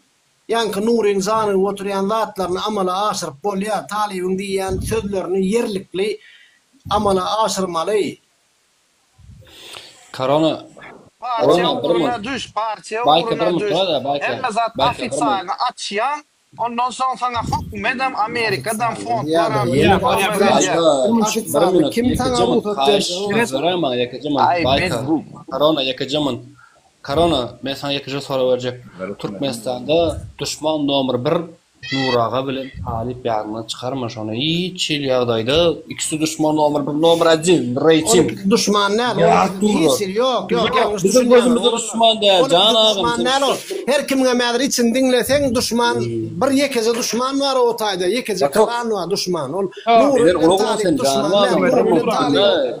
Nurun talip yeken sana çıkmadı ve hiç dinlenmiyor. Nurun talip Nurun talip düşman değil. Yanlış düşünüyor. Birmin can ağam sen birmin dinlemeni başar can ağam. Geroy Aytmalı da adım var. Yankı pul gerek diyenim bilenim kim için? İki tarafın dinleyen oğlanlar var. Menne bar oğlanlar yurdun içinde. İki tarafın dinleyen oğlanlar var. Şoların maşkalalarına kömek etmek için. Olar erkir bir zat bolan yağdayını, işte boların iyidini, birazcık orta kaçab alat etmesinler deyip, iki tarafın dinleyen oğlanlar var. Şolar için gerek bu. Biz için gerek gel. Allah'a şükür benim hemme dadım yetik. Elhamdülillah. Yani bana vapşe gerek gel bu. Düşünen Talip Nuri ikinizdem Telegram'da IBAN'larınızı koyun. Kak balorunu IBAN'larınızı koyun. Pul geçeri alay. Ya da başka ne yolla pul geçirip nire geçirip olacak olsa şu yolları Telegram'da koyun. Biz göreli rezultat, halkın rezultatını göreli. Korona yakıcımı dinlemeni başar mısın sen bratan birmin? Ben sana bırakacağım. Bir bayka birmin durada bayka birmin sen düşünceli bratan. Talip YouTube'da sen zat açıvilyan. Donatır neme account'u YouTube'da açıvilyan. O ofisaline. YouTube'da da mesela subscribe $100 subscribe. Şeyle eday. Bayka birmin sen men ters düşündüm nomer 1 vrak diýende bolary düşman dedi. Hökümet üçin bolar düşündüm. Biz üçin geroy bol adamlar. Nuraga bilen Talip biz üçin geroy bol adamlar. Sen ters düşündüň o jogap şeýle men aýdandy. Bolar biz düşündüm gaty ýokurdan adam gözümde açan adamlar düşündüňmi? Düşünýär. Şuko bolmaly. Şuko bolmaly. Söz barmy söz? Söz alyp bilýärmi? Bir derek ağzını lakkada turan aktivistler var beyleki. Men şu tayda görüyorum. Bir derek ağzını lakka boş oturan digeliş deydi. Yine bir zaten bok var digeliş. Olonu dinlemeli değildi. İksan erkeği dinlemeli. İksan erkek var. Olonu gayrat edin, seredin. Bir zat haýyş etjek. Bärde gelip oň gurrun etmeýäliň. Bizim öz maksadymız var. İnşallah maksadymyzy ýetir. Boş verin. Men öň aýtdym. Hiç kimin adyny tutjak gel. Öz işimizi edelim. Bilýärmi inşallah soňuna kimin näme abideti bar, soňuna hataplaşar. Şu wagtki biziň işimiz şu rejimi ýykmak. Bu zatlar biziň diňe güýçsizleşdirýär, biri-birine hapapaýan söz atyp, biri-biriniň dogry aýtdy. Aýagyna natyrşmak gerek gel. Hiç kime zat etmeň. İnşallah elbetde soňuna hataplaşar. Her kimde de bar içinde. Mende de bar, Nurda da bar. En sonunda hataplaşırlar inşallah. Talip söz alıp bilen mi? Men bir ruhsat berseniz maddi çıkalga vardı aydan Cüneyt Kanu. Şurada maddi çıkalga vardı burada da ettik adam. Eğer bir de koşulmasan adam yani maddi faydan golluk vermeseniz bardadı fikir edin. Günlü milyonlap dolarımızı verdim Homedikler alıp otuyor şeyle de alıp otuyor. Şeyle de olur gününü gün edip ana İstanbul'da zorlu centerlarda ya keyif edip diyorlar gününü bir günlüğü 1500-2000 dolarlık Nuri bir zaman ben çekiyorum Nuri bir min dur Nuri bir zaman dinle Nuri yok onu neyse şöyle etsinler dinle Nuri neyme deli ştayda bile adam koşuyor Nuri bir zaman Nuri bir min koşulmanam bir de dinle bir de koşulmanam daşından arkadan dinlep bir de pul kömök etsek oğlanlar bar adamlar bar şu değiştirnak kol birine ayarlığınamız gelineceğimiz daydalanmadı sen var 100-200 dolarım atıp bilecek adamlarımız var. Men yankı diyeceğim yani nire kime pul geçirmeli şoları şu hakta fikir edin. Ya zat etsene amca vurun koyalım. Bana yazın Telegram'da men sizlere rekviziti medat verecek inşallah. Meselesiz. Mesele yok. Tali vadi bana. Menin açacak adım başka da. Menin açacak adım şu vatandaşlar. Aydan Siz bize koşulmasanız gününüz ervetleşip gidiyor. Bir de golluk vermeseniz ol çıkalga değil. Bizim yanlışlarımız bar o deyip bir de öykölep bir de yanlış sözlenen olsa çok öykölep gidenem olsanız Kurban bolu ser onu size çıkalga değil. Serdar çıkalga değil. Şoň üçin eger şu wagt maddi taýdan hawa bolup biler ne biz pulumuz ýokka aç oturýasmy? Kamerska barýatsa alýasanym adma ýazay diýese. Şoň ýalam edip bolýar. Duruşy. Şoň ýalam edip bolýandyra. Daway biz şu watan üçin ölsek şehit, o barada gururum ýok. Ölsek şehit, watan üçin ölýär. Ölmeseňiz eger diýan çekseňiz ýa-da haýsy da bir ziýany ýetse, şu görüşiň uğruna, şu görüş gidip barýar, şu ziýan ýetse, şu hökümet agdarlandan soň size hagam gaýtaryljagyny, şu hökümetden alınıp, şu Türkmeniň milli hazinesinden alınıp gaýtarylacak. Çünkü toplup şokady şeýle de uğurlanyp oturuyor. Şeýle de haramzadalar, villalar, daçalar gurup oturuyor. Aňarbaş jaýlar, daşary ýurtlardan imuşdolar satyp alyp oturýarlar. Şeýle de bizim pulumuz özümizde gelen ok. Biz milyardlap gazanaýlyň, halka bir damjada beren oklar. Onu görüp oturýarsyňyz. Şoň üçin biz diýäs ki, şu haramzadalara gitmesin. Şu görüşde kim ziýan çeken bolsa, şolara gitsin. Siz pikir edýäňizmi? Eger şu öňünden görüş edip, öňünden töleseňiz, biz şonu nemäni ýatdan çykarmaz. Halk bolup çykarmaz. We misal üçin aýdaly bir maşgaladan bir erkek adam şu yola çıktı, çağırış gününe çıktı ve canını pida etti. Biz şu maşgalany ömür boyu Türkmen halkı bolup seyreder. Çünkü Türkmenin azatlığı üçün, erkinliği üçün berdi o canı. Şeýle de canımız gidip dur, mut gidip dur. Bolgusu seýerler. Bu yok polisiýaň edenetlik bilen, başka seýerler bilen, konsulluklar bilen gidip dur şeýle de. Ya da siz daşary ýurtlarda agyr şeklerde işläp ölüp gidýäňiz 50 ýaşaman, 40 ýaşaman. Şeýle de gidip dur. Anha Kilios mezarlygyny gidin görün. İçi dolu. 20 ýaşlanma, şo taýda 30 ýaşlanma, şo taýda 50 ýaşlanma. Hemmesemma. Gidip dur şo jan şeýle de. Sizin bu ýoluňyz ýol läl. Biz şonu düşünürjek bolýar. Ondan şunu ýazady giderseňiz, biz şoň gadryny bilersiz. Siz pikir etmeň, biz kötü şu ýolu, şu günleri kötünüp geldik. Biz sizin gadryňyzy bilmesek, biz eşek bolala owaý. Biz näme üçin bilmäli? Biz bilmesek hak biler. Ey hanam plan maşgaladan planlardan plany hemmesini tapar. Maşgalalar 3 aýlyk töler. Şu ýola giren üçin. Ýöne şeýdi palat etmesek bolanok adamlar şeýdi palat etmesek. Pula garaşyp otursak, ay men elimde näme bolanok adamlar şu bolanokda ýurtdan telekeçilere ýüzlönüm gaýrat edin goşulun diýip gördüm. Bir de daýo bir tane marhaban çüretdiler. Bir de daýo bir tane telekeçiler. Cibaydy. Daýo Nuraga. Allalar Ana Talip yetirelim. sana yazdım. Telegram'dan yazdım Talip sana. Şuday bize bir jatanak daýaw teleke çegerek başga dat gerek. Ýa onlar gaýra dedim tanış bilişiňiz bar bolsa aýtdyryň. Şeýle bir jatanak daýaw teleke çegerek bize. İnşallah hemme zat boljakdyr. Talip. Talip telekes kano, telekes kömek etsekler kan bir del köp. Yo şu Niyazov'un oğlu nerede şol vara? Dönüp vara orlap kaçıptır Germanya'da birde yaşap diyor. Haydi be. Bayka. Doğru aýtdyň eşona. Dur Bayka dur. Şon tapalyň lan wapşeda. Şu Murat tapsak var Niyazov'un oğlunu tapsak. Şol bir de bu patyaşka bolar ey. Bular dönük dine özünü bilýärler da. Yok dönük diýme ýok. Olar ulyly. Olar başyny alyp kaçda ol ölmese kaýly ella ol. O Nuri. Nuri sen berdin mi Nuri?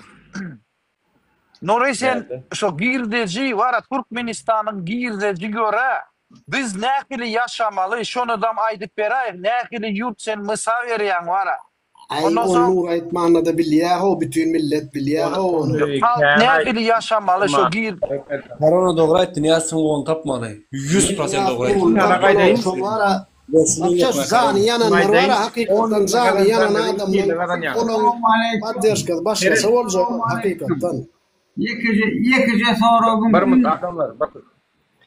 Oo bel zani koyuyor Nursan dur barmut dur begli vatandaşlar Talip bolya sağ ol.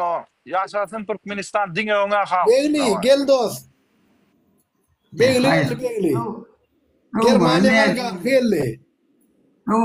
Doğum mu sana son. Daş etsene begli. Begli bir yekes ödün bir paskaz oklu bir $10,000 Germaniyankadan.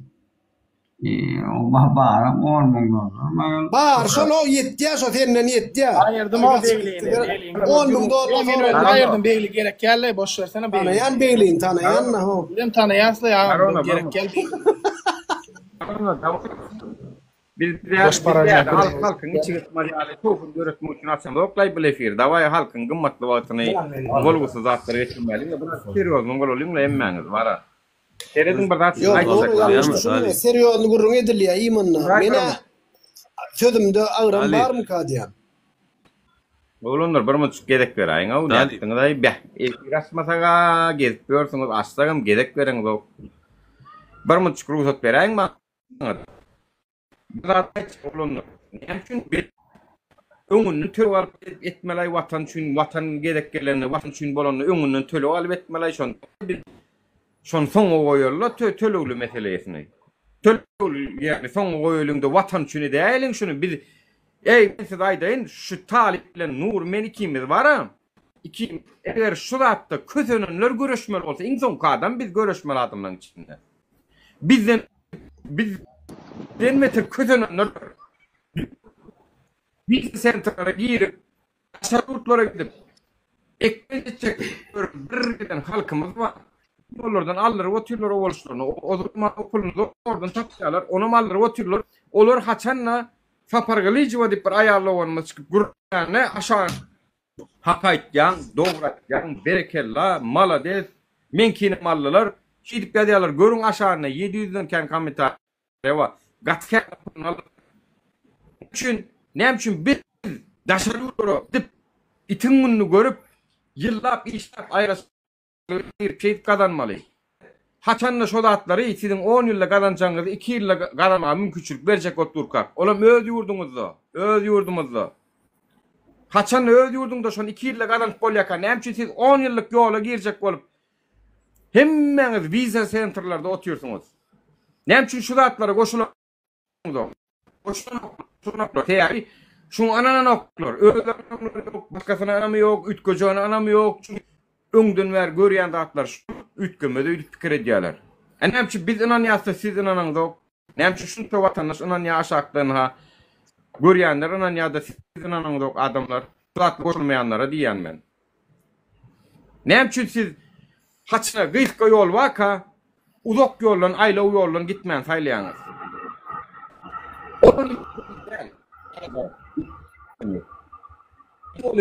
Gel şu hükümet, oğruşuluk, oğruy, kulumuy, kizemizden alıp otuyor. Oğruluğu 100%. Gam içinizde şu görün ya. O uğur değil olsa dava ilki şo meteren çözülün. O uğurluğundan yan olsa onda davay ağzı birlik bilen görüşölüyün. Şu uğurlardan yurdumuzu halas edelim. Uğuruşulur. Uğur şuna gelecek mi biz? Yurdun baylığı deysen dünyanın derecesine girip katır. Taşarurda satcan ekspertler deysen dünyanın derecesine girip katır. Yöne halka gerek gelene dınlığım yok. Bolyam şu. Biz şu zatları düşündürmek için efir açacağız. Sizin içiniz kısmasın. O size bir goğuca şoğun dörüdürlüğü açam yok. Adamlar. Men o ne olsa davno yitik gidiyen. Men şoğun için açam yok şu zatları. Ya sizin onuzu alıp ödümü halasınlar, goğusunlar deyip çıkan yok. Yığrenle diyelim için. Baydak meselesinde. Men yığreniniz zato men birden adamını ünsün çektim şu zatlara. Yığrendirmene de tayin. Ödümü yığrendirmene de tayin. Halkı çekmek için. Halka bıraklar düşündürme için.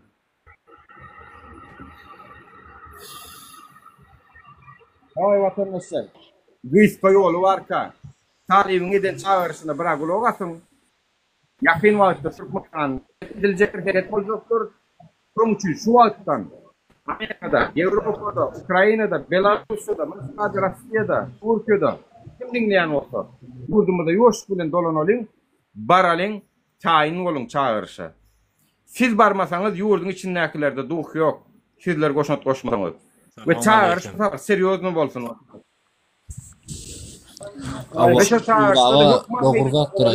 Ölüm bir ölüm. Ölüm bir ölüm adamlar. Tağa bir gedek ölmeli biz şu dünyada. Boy şonu vatan için verelim. Ölümü bizim vatan için vermek Nura yakıcama sözüm görün bizim azat yaşap ölümümüz näme deýmeli? Arkaýny yaşap ölümümüz näme deýmeli? Dogry diýiňiz Nura. Men ölüme doğum. Yakı dogolarım, kardeşlerim arkaýny yaşasın. Men razı ölmäne. Barjak men. Edil öyle. Men razı. Şehit olacak. Anha. Şefil 4 yıl bir güne türme avasana Bala çağıralım gelecek o oldu. Zulüm oldu, şunçu zulüm. Yeterlik şan ulağa, yeter bize. Bir yarım yılın içinde, yeter. bir yarım yıl oldu koşulanım şu aktivizma. Yüreğim bilen yapıştım dedim bana şu halkıma birazcık bir gözünü açayın, bir görmeyen zaten görködeyin, köp iyileşmedi, yurttaşlar çıkıp görmedi. Benim Amerika gelmeyken bir hilek bilýän, o jüjüjükdi men tek göz açılmadı. Gönüşde kelim olayım. Dedim, brozi bu bir dünyada yaşaýar, brozi bu var 21-nji asr hemme da deňlik bolmaly adam üçin, hem üçin biziň ýurtda beýle bolýan, bärde beýle diýip. Men bärde var atyda ol ýeňillikler bardy, gurulajak kel, iň bärkisi adam ýalyk ýaşaýan döwleti. Ýagny isleýän zadyny geýip bilýän, isleýän zadyny mülk bilýän. Sana ertir sen sakalyň üstüripsiň diýip adar berýän ýok. Meçit gurasyň gelýärmi? Barýan meçit gurýan hökümet sana adar beren ok. Bolýar sen başga dine inanýan bolsaň, al öz ibadatxanaň gur. Owa içkili garşyk ýok. Kafe açasyň gelýärmi? Açýan, o zatlar bardy, şüphe ýok. Näme edesin gelse sen mümkinçilik döredýär hökümet. Samy gylany bara kanuny bozma, naloglar töle, senden gowy adam ýok. Ine, diýdim, näle bollaýym? Bir hilek bärde başga çekenär o. İlleşimiz bäri keli ağam. Bäri o ýaşap görüm. O kenime o men adam. Biz niye başka planetadan gelen ýalak diýe. Oho diýdim. Şutak geldim. İlki bilen $250,000 maşin sürüp gördüm o. Mercedes AMG sürdüm. BMW sürdüm. Sürmedik maşinim yok. Özüm hiç gelip bu zatlara gymmatlyk bermedim. Diýdim dünýäwi zatlardyr diýdim. Normal ödüm adam ýalyk gördüm o. Prosta birazcık gözüňizi açyň. Şu adamlar var başyňyzdaky oturanlaryň garyndaşlary, doganlary ýurtdaşyna diňe geýýän egneşikleri $5,000-10,000 egneşikleri geýýärler. Siz näme üçin halk bolup şolar ýalyk iş edip bilen okmy? Ya olaryň şahy barmy? Telekeçiler näme olar ýalyk iş edip bilen okmy? Näme üçin olara bolýarda sada bir halka bolanok? Näme üçin hemme zady gözüni çykarýarlar? Öýleri iň gowy öýde ýaşaýarlar. Iň gowy matrasda ýatýarlar. Iň gowy zatlar iýerler. Iň gowy ýerde dinjelýärler. Siz bolsa gullar ýalyk ýaşaýaňyz. Müň mana daýlyk alýaňyz o. Erti çağamy näme iýdirin diýip pikirlenýäňiz. Ertir çağıma mektep gelýär. Liş bir kuşy ýyrtylmadan aýlyň başyna çelini bir näme kuş alaýyn diýip pikirlenen goklar. Siz näme şu pikirlemer şol atlar ha? Näme şu size mümkinçilik döredän o hökümet? Näme şu siz ýurtdaşyny eklenji üçin gitmeli de, olar ýurdun gaýmagyny ýemeli watandaşlar. Aýdyň şol atlar maňa düşündirip bilýäniňiz barmy? Şu soragma jogap beriň, boldy men gürlejek gel. Sag bolun. Talip men geçen edek Talip dedim. Günü dok Talip'in kemuni yok dedim. Talip Amerika'da häzir dedim. Talip Amerika'da bolmany ýöne Aşgabatda ýaşanlarda dedim. Aşgabatda birinji sort Türkmenistanda birinji sort adamlaryň ýaşaýyşynda ýaşaýar dedim. Şol ýöne şu halkyň aladasyny edip bilýän oglun diýip men geçen edek aýtdym. Ol häzir şäherde Aşgabatda ýaşaýanlar vilayatlaryň kolhozlaryna ýaşaýanyň halynyň habary ýok, hakykatdan habary ýok bolan. Olar pikir etdi hemme ýerde şol syraly şaýollar, ýalpyllar duran ýollar diýip pikir etdiler. Onu bilen oklar. Talip onuňa sen janyňa berekella, spasiba. Ýöne näme etmeli? Sen diýişiň ýaly bir maslahat etmeli. Boljak zadyň pikirini etmeli. Nuri, ýalňyş düşünme. Boljak zadyň pikirini etmeli men. Öyle bakmam. Hemmemiz nämeden gorkýas şu wagt, näme üçin aýaga alymdyk? Türmeden gorkýas şeýler, hemmemizinki düşünükli. Ay men görülsem ýa-da görüşsem ýa-da meýdana çyksam türmäge dogry hemmemiz türmeden gorkýar. Türme ýa netijede türmeden gorkýar. Ýok, türmeden. Köpüsi öýünnäkilerden, çağlaryndan, garnaşlaryndan, doganlaryndan binzal bolýarlar. Şolar kötärler diýerler. Ýurtdaşyň aklary hiç adam edibilen oklar. Karona Nura men ölümme razı doğru mayda insana. Riyan ölümme razı mı? Çıkacak men. Riyan ölümme razıysın, türmede razıysın. Yani her kim eğer çağlarından, öynäkilerden binzel kolýany geçen edek Talip aýtdy, men cemaatlar men bir gedek beray dostum. Bir gaýrat et, bir gedek beray. Janyň men bir sözümiň başyny başladym, men ýyl kaýtjak. Senin şu jaňa jogap. Menin tek bir sözümiň bir sözüni aýtdym, sözümi aýdym. O türmeden gorkýas diýdim. Ha o türmeden gorkýas. Ýöne sen diýdin. Ham sen diýän ki korona diýän näme? Öňäkilerden gorkýas, ondan gorkýas, mundan gorkýas, oňa da berdi. O men alar. Öňdäkileriň aç galmagyndan gorkun.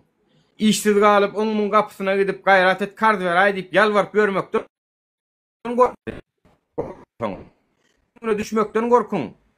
Bir alaç kalmaktan gorkun, türmeden näle. Meniň aýtjagym şu, ýani sen dogan garnaşlaryň sen türme girmeňdi de sen eger öýün içinde aýdaly sen azatlykda geçip görsün. Ýöne sen şu maşgalan ekdäl sen türmeden ütgeşip dälsen öýün. Öýün sen türmeden ütgeşip däl şeýlede. Öýün içinde gok bolsa bara barada videolar çekýärler. Tüsüne ýaşaýar, jigidogan bolup sugan oklar, barsen göç diýe, bar öý tap diýe. Bara hakykata durmuşum içinde. Şolatlardan gorkun, o türmeden näle.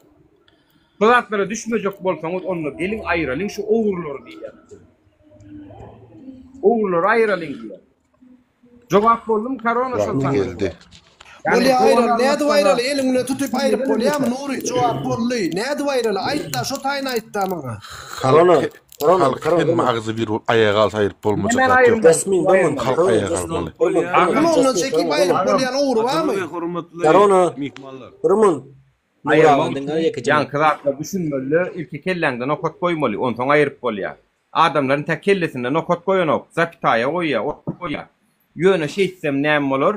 Şeýsem türmä salarlar, şeýsem ýyzymdakylar açgalar diýip ýyzymda oturup goýýar. Men şu oturlar aýyrjak bolýan düşünýär.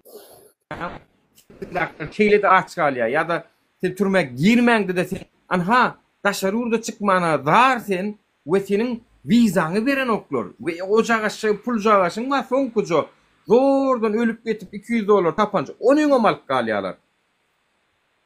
Şulatlardan gorkun diýersin. Aç kalmaktan, giday almaktan, sıganýala köçede dilençi bolup görmekden gorkun. O türmeden gorkmaň, ölümden gorkmaň. O Türkmen halky biz häzir daşarur. Barma. Daşarurdy goýýaşym. Öýüňiz ýalak adama mätäç etdiler o siz o. Öldüğün yalan adam ama ihtiyaç Daşary oldu. urtada biz Jasmin bir mi? Daşary Jasmin bir urtada mi? itleriniz Yakacağım hiç kimse atın ýylamy Jasmin. ýokdy baýmy. Men çıkacak hazır Jasmin yakacağım atın. Biz näme üçin beýle zulüm çekmeli? Biz näme üçin beýle köselmeli? Daşy men student men näme üçin işlemen Afrikansy işlemen keýbet beti okuwyny okap prezdaşlaryny taşyp men näme üçin köselmeli? Men baý döwletde bolup. İmini şuna jogap berebiljek adam bam. Men näme üçin okumaly beýt köselip hem işlemeli hem okumaly. Niýde hamany Afrikansy işlene yatyr statçotlaryny yapdyr. Hiç ýyl doluk ýok bularda. Mende näme üçin dolukka 5 san dolgum var. Men sebäbi işledim, men gije işledim. Men hiç kimden göremek, men gije işledim men. Men näme üçin beýle gije işlemedim? Men baý döwlet ol. Aýdyňany yer şarda 4-nji ýerde gazy dur diýer. 4-nji ýerde däre, moş bir 2 ýerde geçem mümkin. Garagyma gazanak garante, garagyma moş 2 geçmem mümkin. Men näme üçin beýle köselmeli? Men näme üçin men obrazowaniýamdan kesilmeli? Men näme üçin bilimimden kesilmeli? Kimde var jogap şoňa? Bir çykyp ýokul gurlan, bilimden kesilmeli. Bolýar, bilimden kesme. Men ýurdum, bir minut bratan gaýra, men çykjak hazır. Men ýurdum terk etip gaýtdym, men bilim aljak. Men halkyma hyzmat etjek diýip gaýtdym. Näme üçin men halkyma hyzmat etip bilemek? Näme üçin men bilim alyp bilemek? Näme üçin men gije işlemeli? Näme üçin men gije orsoň elinde gul bolup işlemeli? Kim jogap berebilir şu zada? Men okudyk gaýtdym aştaýa. Näme üçin okumy okamakda men gul bolup berin? Aýdyňlar şuda men balno ejemma, men ejemellik karsy var bermen, onu etmeli. Men näme üçin özüm aýlama student bolup? Aýdyňlar şoňa. Kim jogap berebiljek? Mende talant var. Men talantyma kimege çykdy? Hiç kimege çykarak dogrymy? Moş talip berer, moş nur geler. Şolara ýa çykar men talantyma. Mende görünmeýän talant da anan şo derece. Mende aňrymda çykman eten zehin var. Näme üçin men zehinim golýan ýok? Men näme üçin gije işlemeli? Onu da guruşukda işlemeli men gije. Ha? Men zehinim näme üçin köýdürmeli? Nire köýdürip otyr men zehinimi? Mende ilim var, mende bilim var. Men näme üçin ilim bilen bilim bilen bilemek men özüm ýurdumda. Aýdym kim çykyp gurrap biljek şu zatdan maňa protuş gepimi? Ha? Haýsyn gurrap biljek? Haýsyn gurrap biljek? Sen soragy berip bolsaň aýt, men gurulajak. Ilymym var. Yegellenkiden güýçlüdir ýagyndan çykarmaň hiç haýsydyň atyrlaň. Men ilymim, bilimim Hudaýa şükür daha şarp bar. Ýöne men näme üçin men işlemeli? Men näme üçin okumlaryman alyp barmaly däl? Kim düşündirip biljek? Mende talant var. Men halkyma hyzmat edesmeli. Men näme üçin işlemeli? $200 geçip bolýar men kartyma. $200 men issadym aýtar, damagymy mölenä $200. Men näme etmeli? Kim jogap berebiljek şonuň? Men gurrap jogap berebiljem bolsa beren şu soragy jogabyny. Ýa talip ben Nuri üstüne lise soragy darmaganda maňa daran soragy. Men talip bolup okap beren şördü. Näme üçin men köselmeli beýdi? Aýdyp bolan bolsaň, men sana bir zat aýdyn. Inim, okuyan bolsaň, okuň möktemi. Sana gerek bolsa sponsor taparsy. Sponsor men özüm bolarym. Ýöne bir söz vardyr biziň könülemizde. Dur, bölmän dinle, men sen dinledimmi? Bir söz vardyr biziň könülemizde. Bile güýçli bir ýerni ýykar, bilim güýçli müňüni. Sen bugünkü günüň üçin iş düşünýän, öýüňde garryjang bar ekeni. Okuňa pul ýetirmeli, sana pul berek, şu günüňi düşünmeli bolup durdyň. Ýöne sen şunuňy düşün, ýöne geljegiň anamyň bolsun. Bilimiň barmy? Özüňe, zehiniňe göwnüň ýetýärmi? Znaşit şonyňy ulan, şonyňy aýama. Düşündiňmi? Şonyňy diňe okuňa sarp et. Diňe okuňa sarp et sebäbi men hemişe bir zat aýdyn. Ilymly müňüni ýykar. Şoňa anamyň inim. Biz häzir bilegimiz bilen bir çözdün korona in beýlekiler kim çözmeli? Bir talip bir sanak däle, bilimi güýçli bir sanak däle, talant däle. Ay Nurjan näme diýen onda men? Näme diýen onda? Kömek edersin. Yeni birini çıkar, ona da yeni bir kömek eder. Onun üçüncü adam tapmaz. Taplar şey hükümet düzeltmesek var mı? Birimiz bollamalı. Nur men diýen adam birimiz şey bollamalı. Bolmanam reis. Nur agan diňe da haýs kalana bölme Nur agan diňe. Talip çıkarsana. Talip men çıkar. Milli hazinany oğurluğun elinden at etmesen sen beyde meseleler çözülen düşündün. Senin diýäniň şuňa var ya. Bir ýerde batgalyk ba, batkalıktanam çiğvin gelip yatır.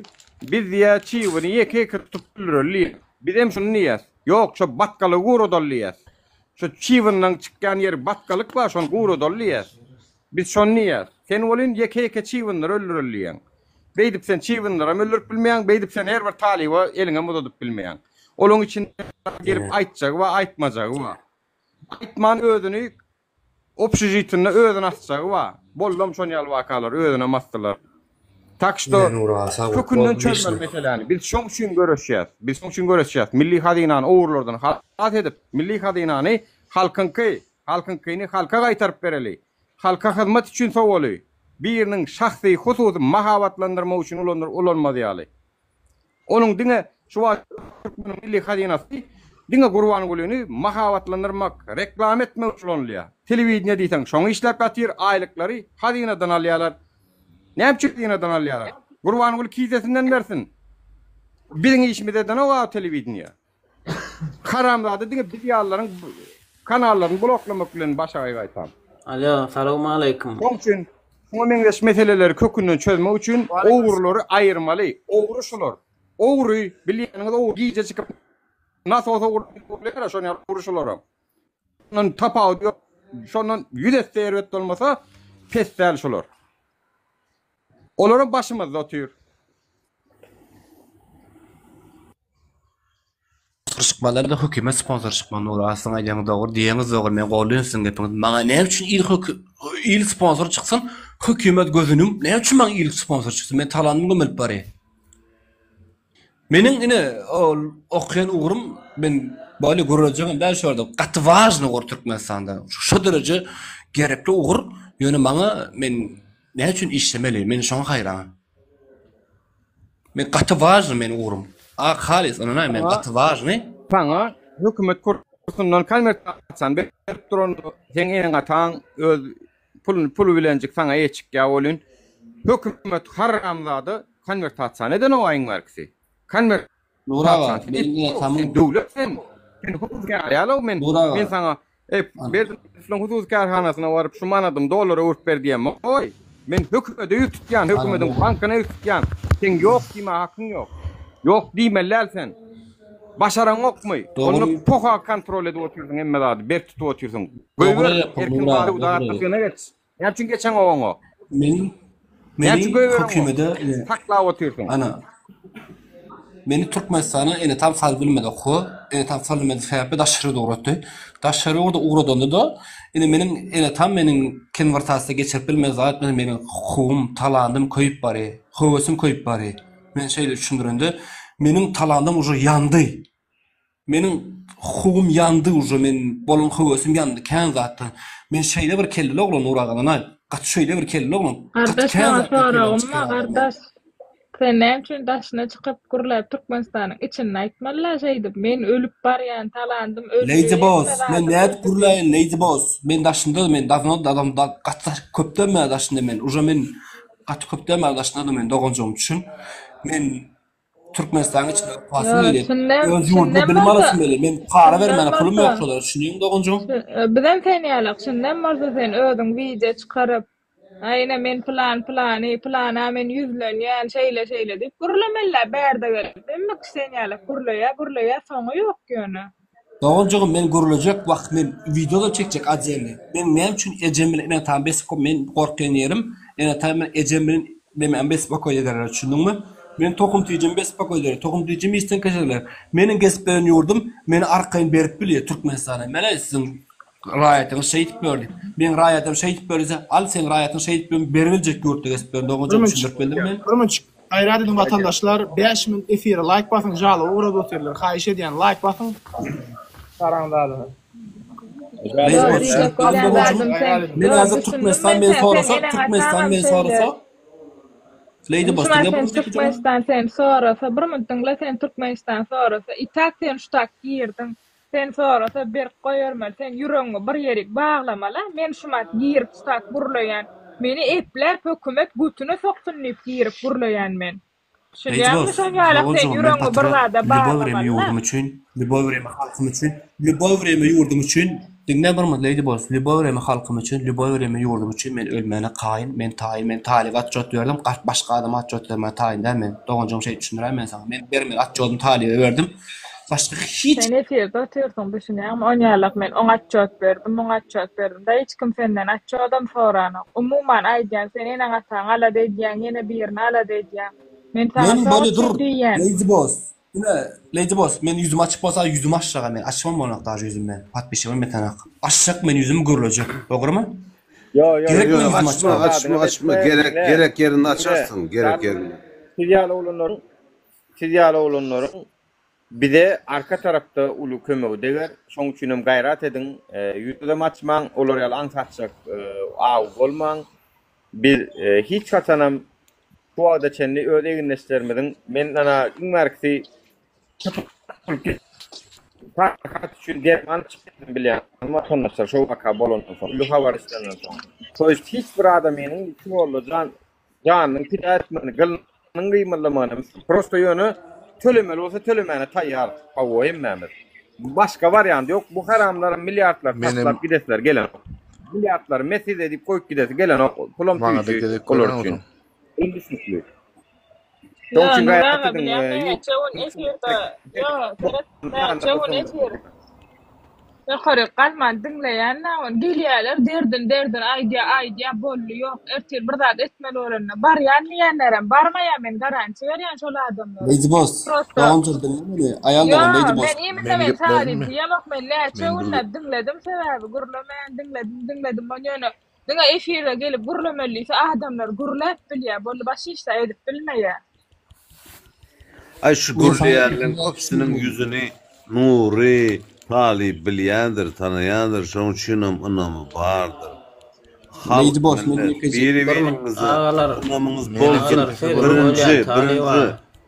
birinji ýerde özüňize ynamyňyz bolsun. Haýyş ende. Men ýa-da şonu aýdanda ertir bular gelýärde men çağama bir zat ýer, men ejeme bir zat bolar, men doganma bir zat bolar. Ölsünler. Agdy ýumuk gelýärde, ölsünler. Men diýotin Lady Boss, yüzüm aşağı. Sizin doğullarınızı, halkınızı, sizin komşularınızı eyyam boljak zat. Şoň üçin biz dinleň meni ağalar. Aşağıdaky 4 gözlüňi bir minut dinleň ağam. Şu biri öldürürler, ýene derler diýenler Türkmenistan aklar. Özün şolar diýir hasap etmeler, tak öldürdi olar uruglay. Wo, ini doğrusu. Men ağam Nuraga, Taliba ikiňiziň mara efiriňde ödül şuwat gawat geldim, işten geldim hem daşar urtladım. İşten geldim hem men etdim. Ýöne işte wagt men YouTube'dan 10 sagatdan bolsa kinoda görmek aýdym diňle ikiňiziň şo alp barýan işiňizi hormatam moýan şo gelip efirde ağlaýar, şoňa men özüm gapdandan ağlaýan ağam. Hudaý wa. Neyfim ağrıya solara. Sağ ol. Men bilýän. Men Telegram'dan hem ýazyp koydum Taliba. Men işim gollu yani. İnşallah sağ ol. Jogap berdin. Jogap berdim tamam. Video koleýan adam mara seret. Meselem Gurban Goliň garnaşynyň videosunu paýlaşdym düýün. Bir sutkada yani bir günün içinde 9000 adam ölüpdir. Al bu videonu paýlaşdym. O 1 sagatda ýam uje 9000 adam ölüpdir. Efiri hatırladylar kän garaşýarlar çem. Ýöne men bir zat aýdy bilýän agam, men şu Türkmenistandan gaýtmakam internet diýilýän zat çotaýdy. Ölü VPN tapman sizi tanamagam ýöne şu daşary ýurda gelme. Hakyky bolýan zatlar çot üstünden urýan bolýan. Gelip eýleşler ardyna ýa Türkmenistan üçin köpeli urady maladet. Ýöne şu aňarda aýdaýyn ýeňinde VPN ýok agam. Men gaýtmakam. Ýöne Türkmenistan habarsyzlar amma sen tanamaýanlar amma tanaýan ammadyr on. Ýöne türkmeniň uruhy dawno öldürür diýip biz nämeden gorkýan türmeýe alo taýmak üçin gidesim bilen okşa taý. Visa Center'da $200 bir gaýtaryp bermänler diýip ýazypdyr. 5000 adam like basdyr o video. Aşağında da mine yakın komentarya menkine mallı da menkine mallı gatken adam hagam hakkını alır otuyor. Şul adamlarım boşun adamlar potansiyalini hükümete karşı yigrenci adamlar prosto öňüne düşjek. Mertlerçe bir 200 sanak mert ýigit ýok. Mert ýigit 200 sanak. Şol 200 san mert ýigit çyksa iýin dollar ýalar bolyn. Şu 200 san mert ýok. Meniň bar gaharym belýän şu. Bilemedi bilýär, bileme öňüne düşüp bilýär. Görün gittik diýip. Ýöne şu zatlarda eger risk ba, eger bir gitsek, biram bolmasa, onda siz ýene 30 ýyllap gömülüp ýatýaňyz adamlar. Yok, düşünýäňizmi? siz taliba, siz gitmeli lam, siz diňe daşyndan komanda etmeli bir asuda ýykylar şol rejim, ondan barmaly nämetseňde. Ýöne biz daşar ýurtdakylar ýoşukdan barmaly, dogry aýdýan. Nuraga sen bara 17. yıl kimin yaptı? ayal gözleýme sen. Erkekler dil bağlama. Eydime Hudaýa şükür. Ente gururum döwüljek ýokdur äle. Ente 2017-nji tüm ýadynda bolsa 2017-nji ýyl un problema boldy. O çurtdol. Yo men gördüm Türkmenistan'da Türkmenler erkeklerini gayret edin ayıp oturma. Yo ayıp oturma gördük Müslümada çen erkekler hiç kim çıkmadı ayarlar guruladı ondan erkekler gelip gurulak başladı. Mecbur. Men öňden bäri görýänüm şular filmi çykdy olar başynda bilemek gadım. Şuma endini goşup başladym. Endini tananyma açyp başlaýarym da endini asyl başlady käme içim bak zatdan gurral men öňden gömülüp ýatan zatdan men açyp başladym men düşünýärmi? Şundak bilen da erkekler namysyň o dogry paýam bar. Ayal uýamyz bizi kemsikçe var. Nam biraz. Ya sağ olsun. Ya nam fedam bildiler. Şu açıladım. Bu gizin diýen 100% dogry men hiç 2017. Like yetik sağ olun basanyň üçin. Bolle aýrly jalby köp sağ olun. 100 like geçirdim malady. Prosto 2017 ýylda. Ýene men girýänna. Jasmin sen gurulajakmy, men durjak. Men gurulajak. Men bir gurulap alaýyn, agam şunça wagtlar. Berada am şular bir haýy ýerler. 2017-nji ýyl problemasy boldy. Ben oturuyor ha talip 2017-nji ýyl problemasy boldy. O adamlar oturup dolup bir ýyny qırap, defip, alyp saç düşme bolup boldy. Adamda çay çötün çağları, adamda ýeme çörek, şu gün abetde ýeme çörek ýok, unukdurtdy da. O da unu paýa bardam. Madinne un ýok, raýpon öňünde 5 masin un dur. Menem bardym halkym üýtdir, meňe goly halk bar ekeni. O men aýtdym, bu masinler ne halka paýlanmam dedim, o waň adamlaryna bermeli. O waň adamlar adam bizne eşek men aýtdym, öýde un ýok. Retki 2 masin öňünde, 2 uly masinin öňünde masin goýdum, gupladym, garaýa çyp oturdum. Şo wagt halk hem mejigdiň biz hemmeň saň goşulýar, bir aýagaly häzir ular paýlat, bizde de un ýok diýip bar goşuldylar. Mena borto çykmy bir un, bir halty un aşak myndym. Şo wagt milite çağırdylar. Milite çağıra halkdan biri ýok ha. Milite gördü dogan halk kaçıp gidiyor. Aşakka jeme yazgyny satdy. Oh. Halk kaçıp gitti huy pilotlu. Şo gün wara men bolup däldiren mordum. Militele bilen çekeleşmäň bär ýany. O ýakandan tutannaň ýere pylsatdyryň net ýatanda bilemek nere polta evde çağırlan mabet ýeme çörek ýok. Bir lam käzep ýok. Şo gün bir gün öňünden meni aşga watdym. Bir gün öňünden un paýlatdyr, arkadan halka paýlatdyr, öňünden militeler çekitdirä baruny. 66 un öýlerini çekitdirä militeler. Arkada gora oturup öňünden meni 4 sanyna gelip dogandyk spurda tutdyrlar.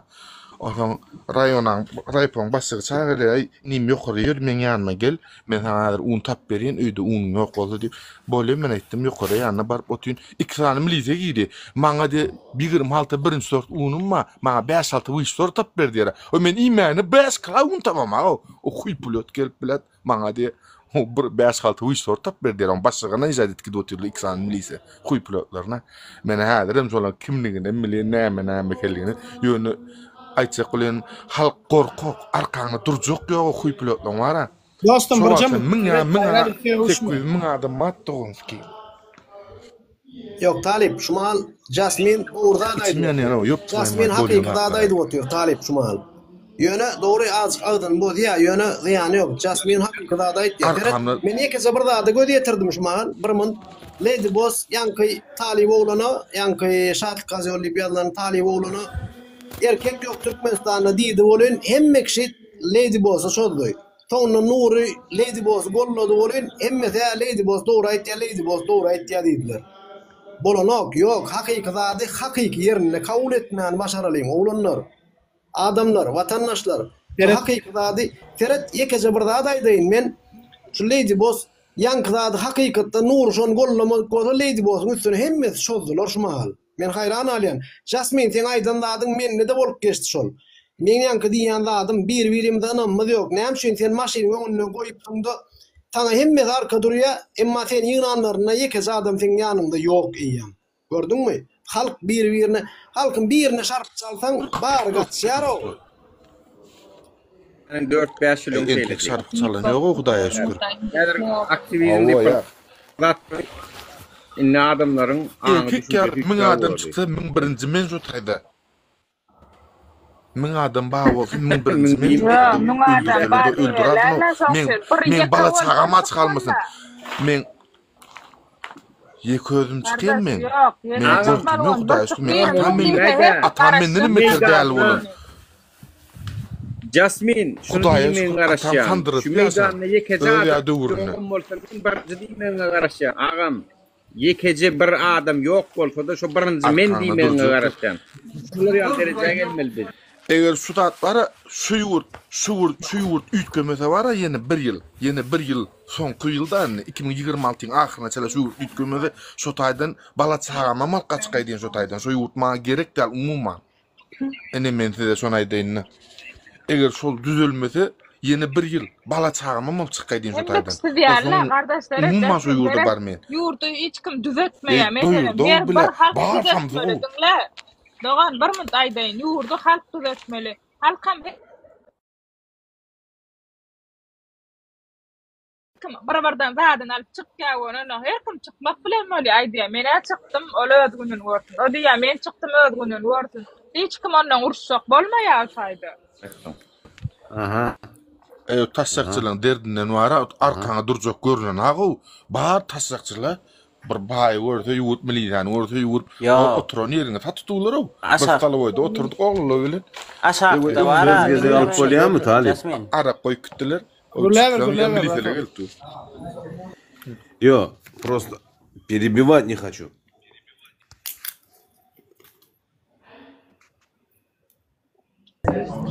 Şu ara şu emmeňize şu taýda oturulan emmeňize bir ulakan haýyş bar. Birinji bilen bir-biriňize özüňize hormat goýun.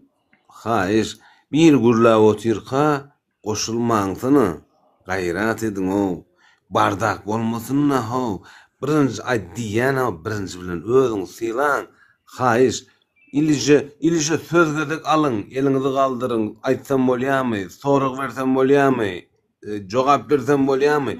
Hemmeňiz wagyrda bugur, bazara gelen ýaly bir akkuratny, punktual bolalyn haýyş. Hemmeňiz de değişdi, maňa da değişdi.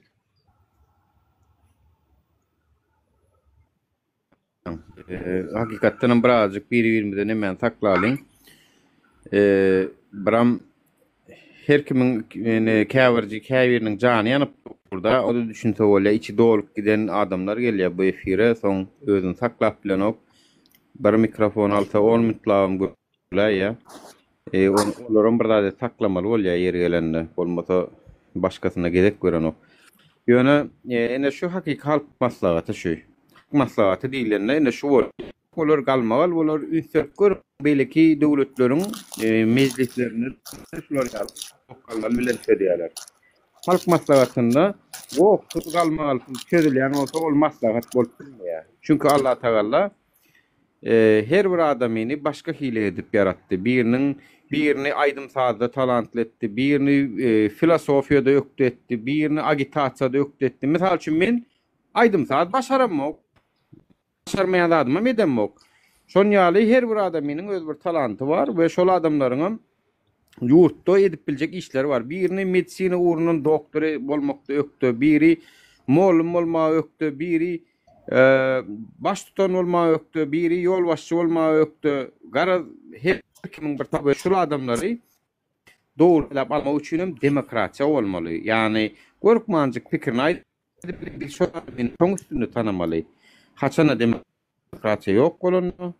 Adamlar tanamdokdy, diktatorlardy üns berseňiz diňe bir adam tanalýandyr. Stalin döwründe diňe Stalin tanalşýaly.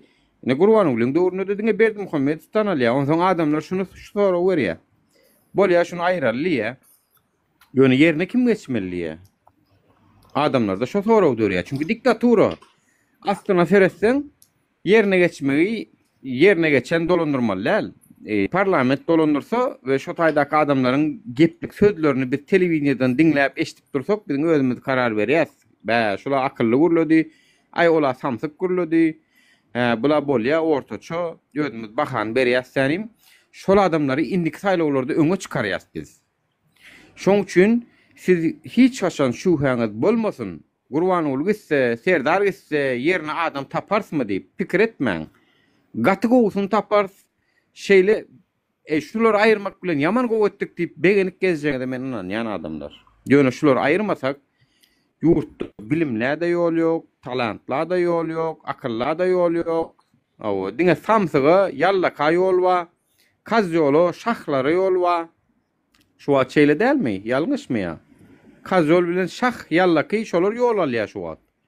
Hökümete ýes başlyk, bor başlyk diýip duranlar ýol alýar, başga adamlar ok. Akıllı yol yok yurtda. Bilimine, zadyna zat yok. Şoň üçin dawaý adamlar şu haramdady owur kezzaplardan aýralyň, sistemanyň parlament respublika geçirelim. Biz biriňem wezipede gözümüz yok, bizden bellemäň halk bolup akıllı adamlary tanarsam, görersem wagtymyzdan bolar şolar tanamagy, arkaýyn bolun.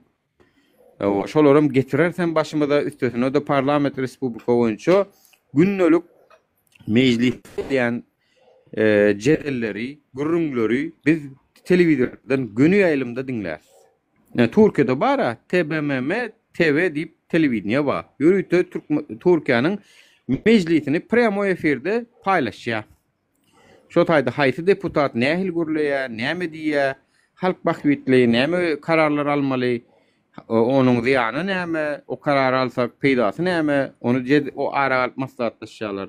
Biz şolar ýaly etsek, onu biziň ýurdumyzy başga döwletler oturanlaryndan goýunça gol astyna alyp bilmeýärler. Çünki deputat we parlament we näme üçin şonu etmediler öň Türkmenwaşy alady bulary. Men size diýdi 3 tane açar berjek her biriňize diýdi. 3 tane açarňyz bolar diýdi. Seyfiň açary ýok, maşynyň açary ýok, jaýyň açary. Gara men size 3 tane açar berjek göne meni tankit etmeň diýdi. Onlara soňra tarap eňterdiler. Ve 3 tane açar berjek bolarsa dymalyň, gürlemäliň diýip. Şey diýem şuňa gerlik. Indi şu ýalňyşa häzirki ministrler hem düşünýär, häzirki deputatlar hem düşünýär, akıllı adamlar hem düşünýär. Çünki Gurbanuly adysy alkyşlamaly, bedysy alkyşlamaly boldular. Ertir kunum şu alkyşlanan adamlaryň özlerini türmädikdi. Şoň üçin häzir düşünmeýän galmady diýip pikir edýän. Şoň üçin bir pulun bize gollaw beriň. Ýurdun teleketleri, baýlary, daşary ýurtda içinde baý bolsa, maddi taýdan gollawyňy da mätäç, ol biziň üçin näl, watan üçin maddi taýdan öz şahsy durmuşymyzy bir şeýle de Gollandiýada ýa-da Amerikada günümüz görýäs. Oňa hiç ilişýäňiz. Biziň derdimiz watan, şoň üçin biz şu pullary, şu harajatlary Türkmenistanyň içindäki şu ýolu janyny goýup tarapyny deňlän ýigitlerimiz üçin etjek bolýar. Azatlyk, erkinlik ol ardan zat däl. Oňa da göz ýetiriň, erkinlik, azatlyk iň gymmatdyr. Ýöne bir alamyzdan soň gaýrat edip soňam itirmejek bolalyň. Hemmämiz eýe çykalyň, mejlisimizde, deputatlarymyzda, watanymyzda eýe çykalyň, telewiziýamyzda eýe çykalyň. Bir ýerde adalatsyzlyk bolanda derrew jemlenişmäni bileliň. Gerek bilen anny durman bileliň.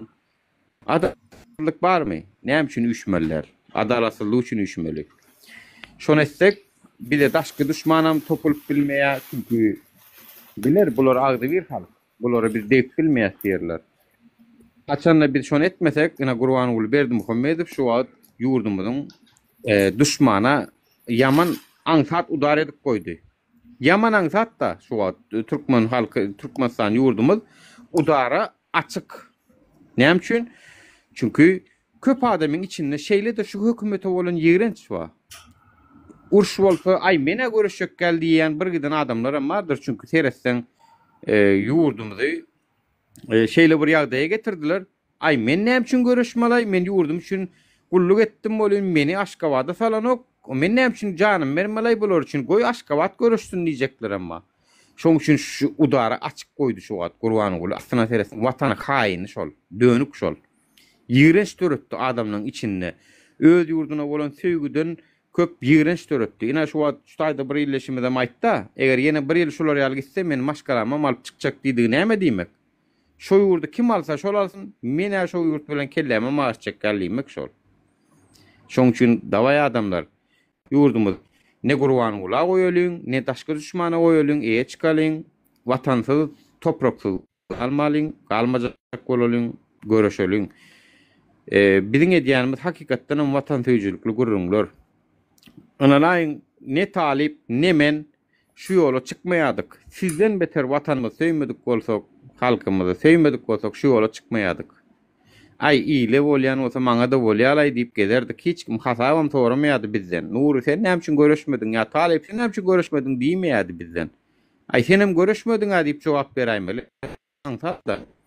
Öňçün diýmedik biz özümizde jogapkärçilik allyk. Talip bir adamlar garşysyna aldy. Bir giden adamlaryň aýbyny açdy. Gatkan adamlar düşman boldy çünkü olar ýurdun hazinasyny uğurlap oturan adamlar, uğurlar, kezzaplar. Bizem şol adamlaryň gözüni açanymyz üçin olar bize düşman. Şonuň üçin watandaşlar biz häzirlikçe ýurda baryp bilemizok. Ýöne sizler biziň buyrugymyz esasynda, biziň görkezmämiz esasynda hereket etseňiz. Bir kepleri aýtdym men size bir ganaty. Biz bolsak bir ganatam halk siz bolmaly nimjik ontoň şo kepler uçup bilýär. Şoň üçin gelin watandaşlar biz daşyndan çağırışlara dowam edelim, siz içinden hereket edelim denim. Bilelikde alyp çykalyň. Äger öňüňde düşjek minister, hekim hiç kim yok. Olaň hemmesi götüp pokly, oğurluk, kezzaplyk edip geldiler. Olar öňüňde düşüp bilmeýärler. Eger ony ýaly adama garaşýan bolsaňyz, aýna ýurt işlän minister diýjek bolsaňyz, häzir şu Lüboy minister daşarda çykyp bosuluny tapşyryp hökümete garşy görüş başlatyn. Türkmenistanyň hökümeti şonuň öňüne milyonlarça material goýar. Oğurluk edenligi barada, ýurdu talaňçylyk edenligi barada. Ýöne şonu daşarda çykyp gürleýänçe aýtma. Görýärmi? 200 siýasat alyp barýarlar. Şoň üçin ýurdun içinden minister, deputat, hekim ya ýene bir zat organ işleri çykyp bize oşulup öňümde düşürýär garaşmaň. Onu diňe biz etmeli bolýar watandaşlar. Bize de tokmadaşçak bolýarlar. Çünkü bizler hökümetde işlemämiz soň bize tokmadaşçak bilen oklar. Çünkü biz oğurluk etmedik. Ne talip ne men. Ýöne belki käbir goşulýan Abdullah Alişer oğlunlarımız, arasında oğlunlar. Ayonu organ işyari ya da ministrikan olsaydı, onu maskar ederdiler. Şoň üçin dawaý adamlar gayrat edeliň. Öňüde wara ministrin ya da akça nur berdiği van öňüde düşmöne garaşmaň. Talip barmy? Diýämi, çağırış edýärmi? Menin talibini gowurýan, dogry maýdan. Arasda halal. Şoň ýüregini polisiýa gerek gel şoňa. Şoň ýüregini Allahdan gorku barmy hawa? Şeýle de haýyr hawat iş bilen meşgul gören oğlum biziň aramyzda goşuldy. Allah ýalkasyn, Allah iý berdi diýip hasaplaýan onu diýmek. Eger diýe Allah diýe bir zady bermek islemesedi, islemegen bermezdi diýe. Bize şu zatlary goşan bolsa diýmek Allah Taala da bize kömek edesi gelýär. Dawaý adamlar agdyr bolalyň, çağırşyny gulaga salyň, ýurda dolanmaly, dolanmaga başlalyň. Çağırşyda da taýýar bolalyň. Ay yok halk kalanna menen barjak diýseňiz o wagt eýem giç. O wagt eýem serhetler ýapylýar. Serhet ýapylýar o wagt. O wagt siz bary bileňiz, hijiňizden bary bileňiz. Barjak diýeňiz. Halk ayaga galyp ýurdun içinde gozgolun gidip durka serhet açyk bolarmy? Serhet ýapyk bolýar o wagt. Şoň üçin şu wagtdan çağırş edýäs, barjaňyz bolsa baryň. Bir de goşuljaňyz bolsa dawaý iki tarapymyzdan deňläliň. Kim üçin edeliň? Barıncı vatan üçin edeliň, ikinci halk üçin edeliň. Üçüncü gelecekki nesil üçün edilin. Men gatygyla yani 20 ýaşaja ýaş oğlan gylanmaz var. Öýlenjeklerden bilen oklar, okajaklardan bilen oklar, näme etjegini bilen oklar, daşarurda çykaýyn ise çykyban bilen oklar. Özüni asaýjak bolýarlar, men de aýdyn. Özüni asaýjak bolýarlar. Ýaman gynan ýani özüni asmalar gaty köp şu wagt bizde. Özüni asaýarlar göni. Çyda ölmän. Ýaşlyk edýärler. Gelin vatandaşlar şolar halas edilin. Özüni asýanlar dudur olun. Şolaryň nemesen belki Allah tarapyn bize gollawdyr ýani. Allah görüp durýar bu zatlary siz bilmeseňiz. Gatykän adam özüni asýar. Özüni asýanlar barada istatistik maglumat alybilenmek. Ýurdun içinde gizleýärler o maglumaty. Bilseňiz, ana naýyň vatandaşlar uluklu iyice ağlak geçersiňiz. Şeýle tragediýalar bolup dur. Özüni asık görýärler bolly. Bir naýyn arada 3 gedek aeroport örmendirler dip özüni asyp durup bir gelin mardan. 2 tanam çagasy var. Özüni asık görüp dur bara. Davay halas edilin o bu adamları. Beýtmäliň vatandaşlar. O hökümetiň apiňine de däl bolar. Olar üçin diňe sanany bar atol. Watanyňyzy eger halkyňy söýýän bolsaňyz, söýmeýän bolsaňyz onu dagar, men size aýdaýyn. Ýurdum dagar, watanam dagar, toprağymyzdan elimizden gider bara, men size aýdaýyn. Halas edilin. Nerede görünen oklayşan Max Tekiriyada. Haýsy genije? Ha? Max Tekiriyada bir gelmeje Türkmenistanyň içinden. Ýadyma düşmedi şu wagt. Çağalanma kwartirada ýaşaýan ýa-da.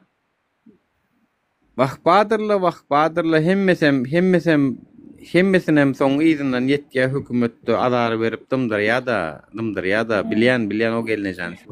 Inni ýadyma düşdi. Nuri, sen diýen atlaňa düşünüp, Ferhat şutaýda oturanyň hemmesi ýa-da daşyndan girmän diňle oturanyň hemmesi şutaýda talyby hakykatdan hem seni sylan soňlar, sizden umyt baglan soňlar gelip goşulýarlar. Hiç kim gıybet dinleme üçün gelen ok. Hakikattan sizi gollaýarlar. Ýüzüni açyp gollaýan we ýüzüni açman gollaýan we ýöne yürekden gollap oturýarlar. Türkmenistanyň içinde de häzir men sana aýdaýyn, prezident aparatyny ödünne, lişne gon prezident aparatyny ödünne de %50% olmady, 30% minimum sizi gollaýar. Hakikattan gollaýar. Ýöne yüreğin agdyna çykaryp bilen oklar. Näme üçin diýsen dilini kesýärler olaň. Çykaryp bilen oklar. Ýöne men ýanky talip oğlan hakdan men beýlekine talip bar, sana talip men ol arada Telegramda urlaşamyzda aýdypdym. Şu bizde ýekeze bir zatdan başlalyň Ferhat, ne ýanky oğlan aýtdy men zehinim daşýar ýa-da men zehinim bady. Hakykatdan lezi bolsa aýtdy. Näme üçin sen Türkmenistana gidip diýdi islam okuňa tawşyran ok. Şol oğlan hakykatdan Türkmenistanyň haýsy bir uniwersitede tawşyryp gördüm ka? Bolýa. Ýene bir zat aýdyn. Diýeli owamyzda tanışlanmadyň içinde tapagy ýok. Kim bolsa bolsun biri uniwersitede tawşyrdymy? Girip bilmedimi? Şoňa pul üçin ýykdylarmy? Zehinne de anamyna, öz ilmine, bilimine göwni ýetýärmi? Şonu birinji bilen aýan sen diýdiň Nuri. Owada deputatlar bar. Biziň özümiziň saýlan deputatlarymyz bar. Häzirem şo taýda serany deputat, deputat bar. Şolaň ýakadyndan tutmaly. Gelbärik deputat, ha. Men oğlum ýa-da men ýa-da men oğudaşym, men garnaşym şu uniwersitede girsek bolýar. Ilmine de göwni ýetýär. Şoňa biz açyk egzamin talap etdiýär. Ine Aşgabatda nohurlar näýli agdy bir. Şolar ýaly 3-5 hafta olup şu bütün owa bolup barban uniwersitetiň işini ol prezidentiň garşysyna gitmekdäl. Ilmini dakazat etmek. Uniwersitetiň gapysyna barmaly 3-5 hafta olup bütün tanış şol gollaýanlarda biz şoňa açyk egzamin talap etdiýär. Diýip egzamine şonu açyk egzamine saldyryp aldyrmaly şonu. Ana şeýdip başlamaly. Muň başyny goldajak adam, şonu goldajak adam başga adam goldaýar agam, şonu goldajak, goldamana. Ana şondan başladyk. Dine fan Dinle, Jasmine, hiç kim seni häzir bir talyby, bir ilim uniwersitede girsek bolýan golladyň diýip ol döwlet adyrşy däl ol. Şondan başlamaly. Şondan sen hiç kim sen ýazyp bilmez. Sen şonu gollaýan, sen şu ilimli oglanyň arkasynda durýan diýip sen hiç kim ýazyp bilmez. Şol kanuny garşy hereket däl. Ana şu taýda halkymyzyň egzamine synawdan geçýän ýeri kimin hakykatdan ýüregi bilen ýapşýar ýa-da kim ýanky ýaly bolya edeling soňam nazada berýänleri şo taýdy saýlaýan Yok, ýeri diýjek bolýa da. bolýan men. Seret, yani bizim teň diýanyň dogry ýöne bizde şeýle bir ýagdaý getirdiler. Türkmen halkyny dowun goňşa düşman ederýär ýagdaýa getirdiler. Näde betdiler? Iqtisadiýet çökürüp etdiler. Yani iqtisadiýet çökürdüler bolýan. Halk birek mätäç boldudanym bir gün kömek sorap bardy, bir gün pul sorap bardy. Olam ay şuňa odalam ýagdaý ýok, bersem pulum bermeýär diýdi, olam bermedi. Şeýdip bir-birine düşman bolup galdy. Türkmen halky şu wagt iqtisady krizise bir-birine düşman bolup galdy. Bir Türkmen galmady. Yani dowun on topgownaky bir üçün üniversitede barıp gowuk etmek geldi. Türkmen galmady. Bular watan haýynlary, dönükleri ýöne aýdylanok. Watan haýyny dönüklük şu bolýar. Bire olan garnaşlyk baglaryndan pozdular. Ýadyňyza salyň. Men Her kaydan mayıllıktan uğursan der şumal. Men her kaydan mayıllıktan. Awo 2000-nji ýyllarda dowun suwda berip beren. Eşde mokdum men ha. Inni boli dowun suwda berip berler. Her kaydan Awo şoň üçin biz şu zatlar aýyrmaly, kökünden aýyrmaly. Dostçan, kökünden aýyrmak üçin men ine şeýle pikir edýän. Karono, sen aýdaly Murgapdan. Murgapdan 10 adam çyksyn maňa ýetdik. Tutuş Murgap etrafyndan 10 adamjyk geçsin ýetdik.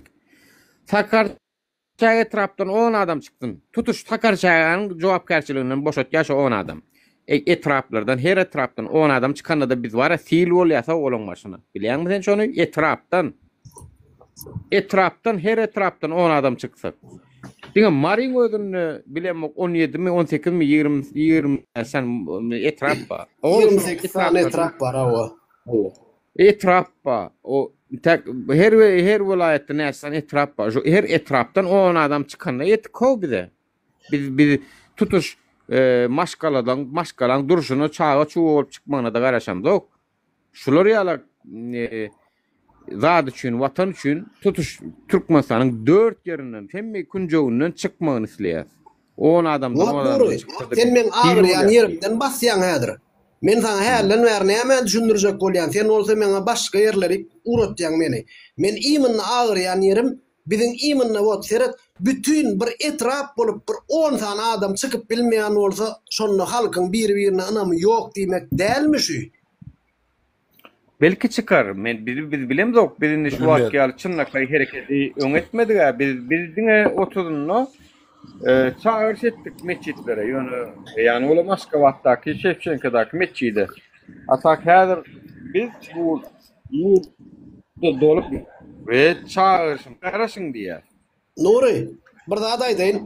Dawa şu TikTok'um, YouTube'um gerek bolsa açmaň diýen mok ýöne arka planyna Telegram'da Nuri talip gayrat edip bir şu telefonyň hemmesini iş edeniň ştaýda bir hepde wagtyňyzda diňe şuňa gidirin Telegram'a hemme kişi bilen gürleşiň. Hemme kişi bilen jik gürleşip şu hemme kişi bilen kimin şu taýda sizde uje näme diýen oputwa adamlary biraz kysgoz görmäge adamlaryň nemesini tanamagy sizde oputwa. Şoň üçin Telegram'da diňe gürleşiň arka planyna adam toplalyň. Adamlar. Talip sen bu işe amin diýmeli. Talip sen şu Zoom masalasy bir müç gerekleşik gürleşeliň-de. Aýdar Nura. Bir müç kilometr maýdaýyn şu netije barada Zoom açsan ýalňyşmasam Zoom'da müňe çen adam getirip bolýar öýen şeýle müňe adam gatnaşyp bilýär. Nuri, Nuri, arka planna etmeli, Nuri arka planna etmeli. Ay arka planda da Zoom nirede Zoom nirede. Ya onu görüşürüz Nuri. Seret. Sonra Telegram'dan nemeler bilen çağırıp şolar bilen konkret bir neme geçirelim. Nuri men apşet pikir edýän bilýärmi näme? Bir grupa açmaly Telegram'da. Ýöne şol grupada da bilýärmi biri-birine ýazman, hiç kim öz aralan ýazyşman dar etmän. Şoýa. Tam şu wagt menne uje 2000'e bardyk diýeti. Yaman kän adam ýazdy maňa. Nädir men ito sen gözüňe ötür Nuraga. Men ol video paylaşdım ha, ol futbolkör bilýän aranjy maşynyna oturan. 80 000 adam daşy ya gördü ya görenok.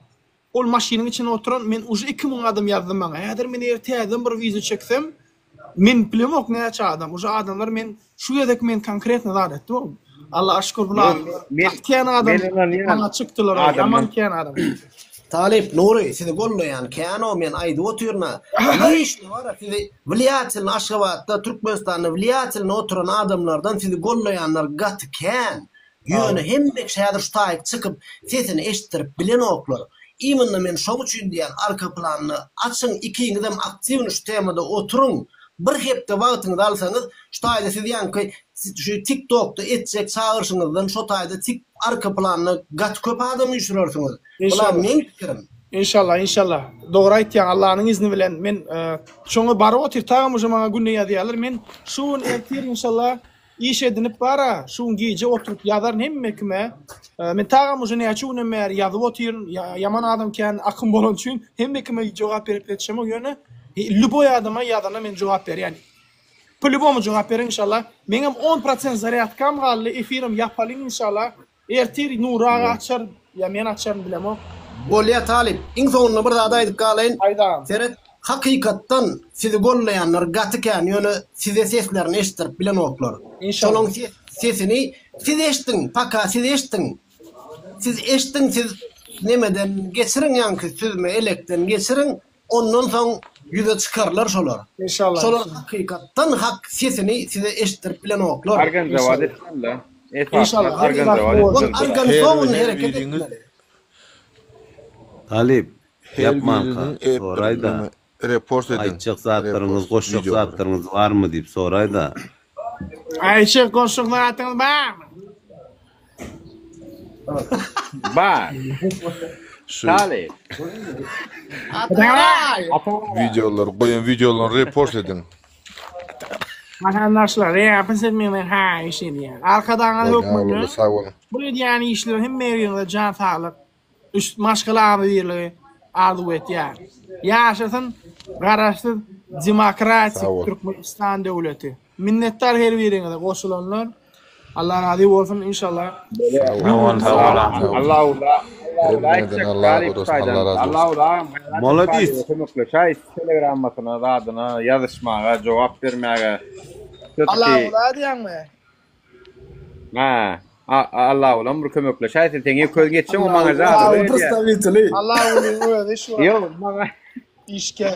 Bana zaten öyle Talip diye Telegram'a cevap verin okuyup düğün bir mengilen kokluş otira. Ay men net men numara veren bana zannetliydim o. O adalım. Talip gibi Telegram'a cevap verin okuyup mengilen. Talip Nuray benim Nuri güsünde sana jala bittim ha.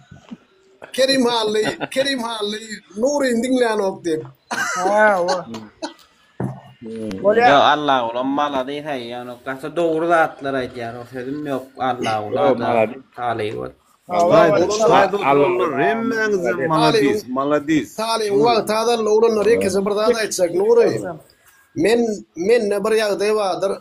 Hakykatda akara diýen şoň üçin ýalňyş düşünmäň. Men sen ol Nur, sen ol Talip, sen ol teleňde telek doğruýyňda doğru iki kelim bilen galdyryp bolýandyr. Şoň üçin dinge ağdı bir bolalım. Boş başırda mayda gayret edin. Ellek geçeyin şutaydı.